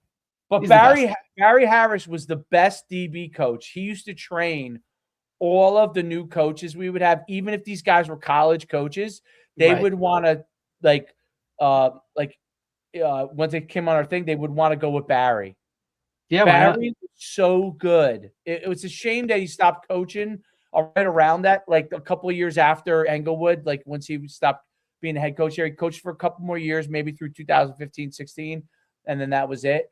But I'm telling you, DB coach-wise, dude, he was Juwan Winfrey's coach. He was Julius Wingate's coach. He was their head coach. He was the head coach at Englewood during those years. Dwight Morrow. What was that? Dwight Morrow? Yeah. Yep. I got him on scrimmage on one of my I rarely used it in the game, but I had to do it to him in the scrimmage just to bust his chops.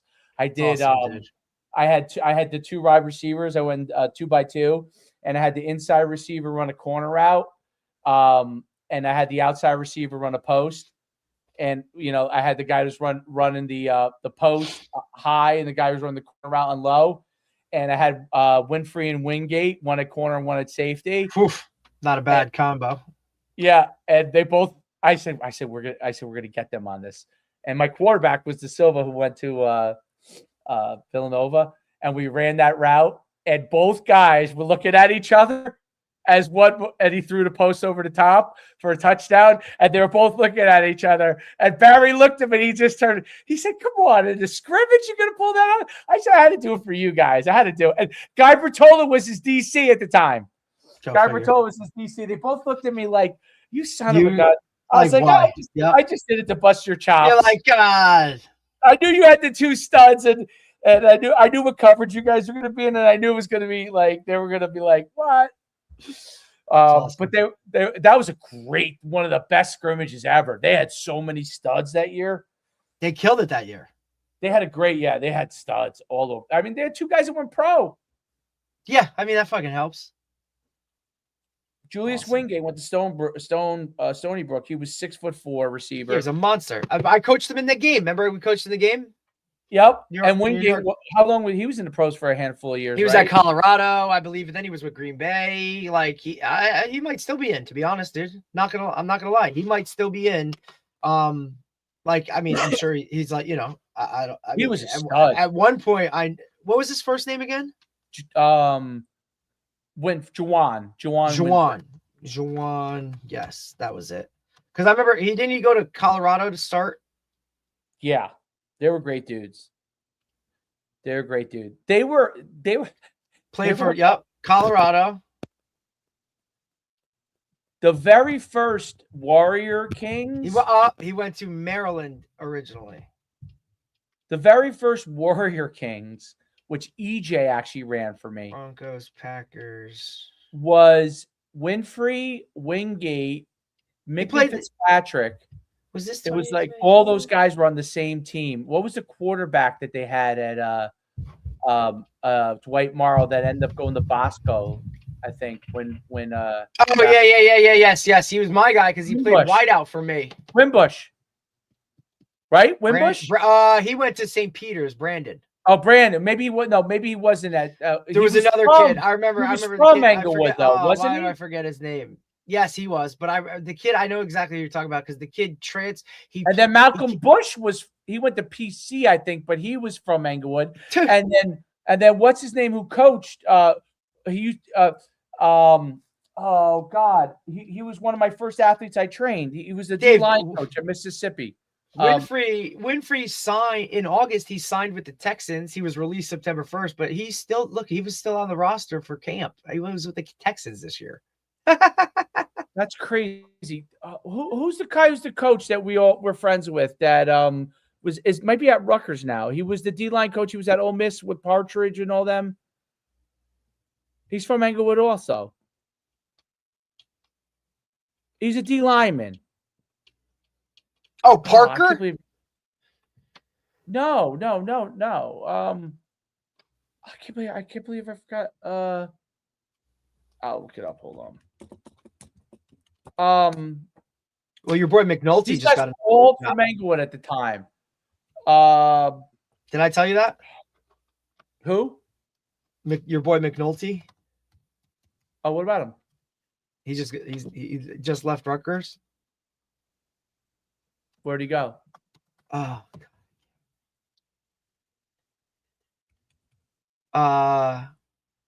Where did he just go? Damn it. He just left Rutgers to take another job somewhere else. Oh, God. Come on. Derek. I literally just saw it.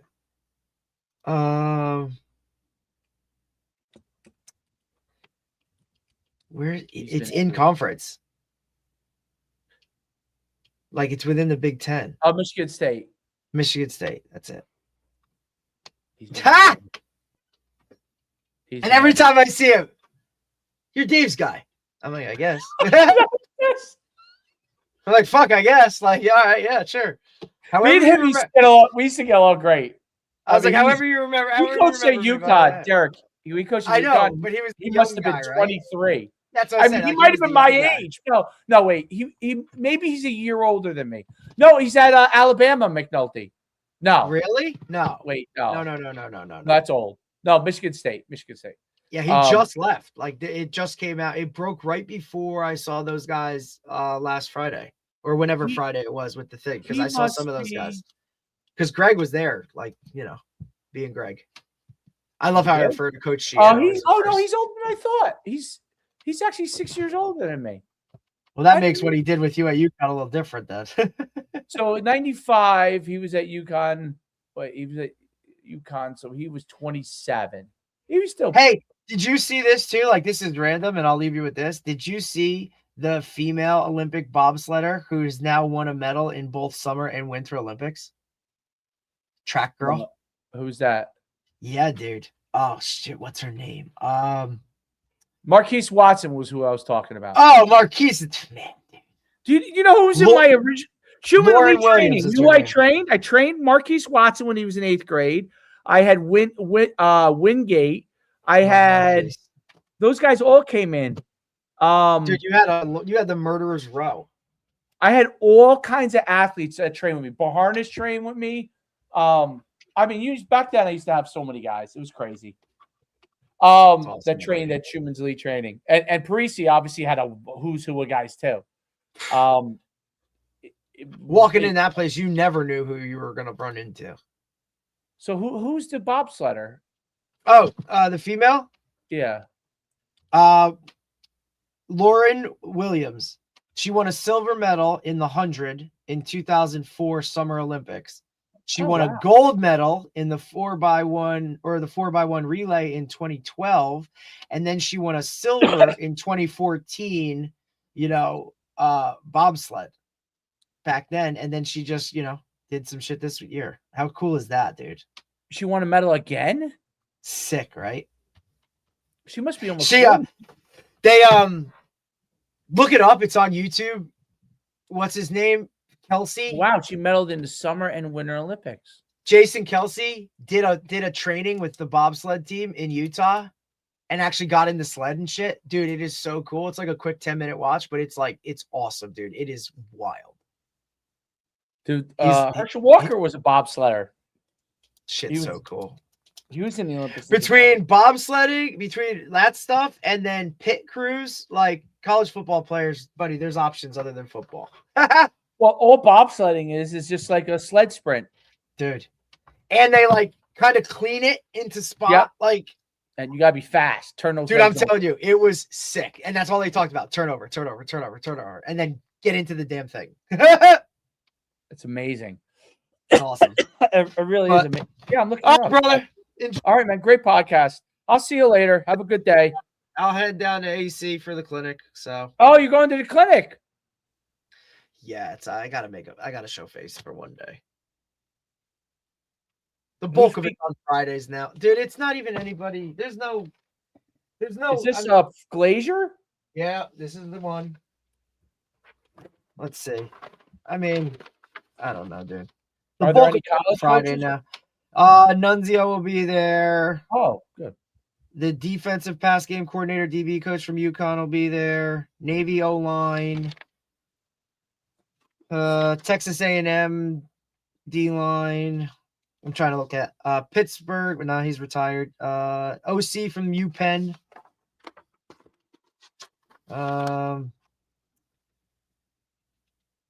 Frank Glazier's still going strong.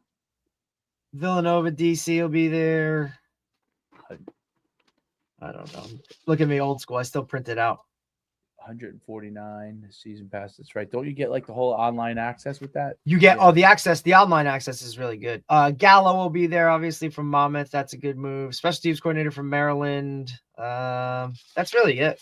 To be honest, there's not really, these don't hit home like they used to. But does he get a lot of guys there still? I'm sure he does. Oh, people well, I mean, shit. Come on, dude. It's a weekend away from your wife in AC. You know how these fucking teachers, guys, coaches are like. They fucking love this. They probably already are there.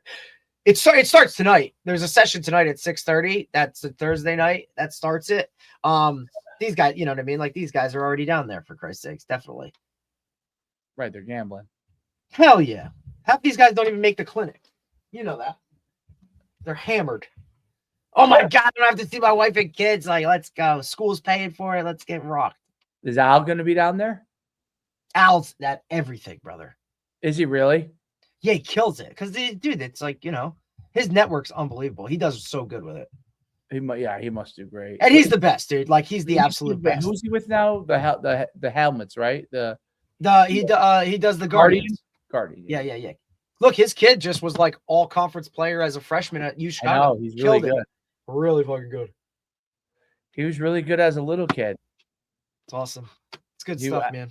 He was really good. I remember when he was Al gave me when his son went from, I think when I was at Indian Hills, his son was maybe either 10 or 11, maybe 11. I think they were 6th grade. And he gave me these little football, the little football guys that you put. Yeah. It was no longer obviously playing with him anymore. He said, so if his son's 19, that means, and my son, so that was, my son was like 2. Yeah, that makes sense. Right. So he gave me those things. I think we still have it. Pretty sure I still have it over here. So he gave us those guys. And I'll tell you, he used to play with I told Al, he used to play with them like when he was 2 years old all the time. I was like, wow, I guess he really does like football. Like this is before, you weren't even doing That's anything. Awesome. Al does all that stuff. You know what I mean? Like, I think just because his network and stuff and that stuff, like when you get hands on with those guys, like, I just think it's important for him to kind of show face with that. And everybody knows who he is. So like, it's really good, but it should be, listen, you'll see some guys, I'll hear some guys. It's more about like, all the other guys walking around there because look, everybody, I see people, it's just like, all right, where do I know you from? Right? Like, is it from coaching? Is it high school coaching? Is it 7-on-7 coaching? Right? Because like all the 7-on-7 guys go there too, bro. And they're like, oh, bro, what's up? Are we doing? They do? Oh, yeah, dude. I get all that shit too. Like my name tag says Brick Township because but like if I wore a Beast hoodie, it'd be like, yo, what's going? Like, you know what I mean? It's all that, right. Especially and because it's AC, so it's like all those like Philly guys that are kind of like just come over and whatnot. Like they usually get a pretty good turnout. I think they do it at Harrah's. So, but you know me, I'm not into all that other bullshit. Like I'll go for the day. I don't need that shit. Like I don't need to we don't need to go spend $150 on a steak, or I don't need to drop $200 on black. Like even though I might, but whatever. You might as well. Yeah, shit, whatever. Yeah, that's what I always say. I'm like, dude, like, how often do I do this? Like, this is the one thing. Like, I'll sit there and be like, all right, let's go, because I do enjoy it. Like, that shit's fun for me. I just, but I'm not an idiot. And like, some of these guys, they add the alcohol to it, and now you're like, all right, bro, like that's your kid's tuition. Like, what are we doing? Yes, some of the guys are just they're there to enjoy themselves, which is all good. Like, all good. Yeah, whatever you do, whatever you got to do. That's all good. You know what I mean? Like, you know what I mean? For one. Yep. Amen. All right, man. Have a great day. Have a great weekend. All right. See you later. All right. Bye.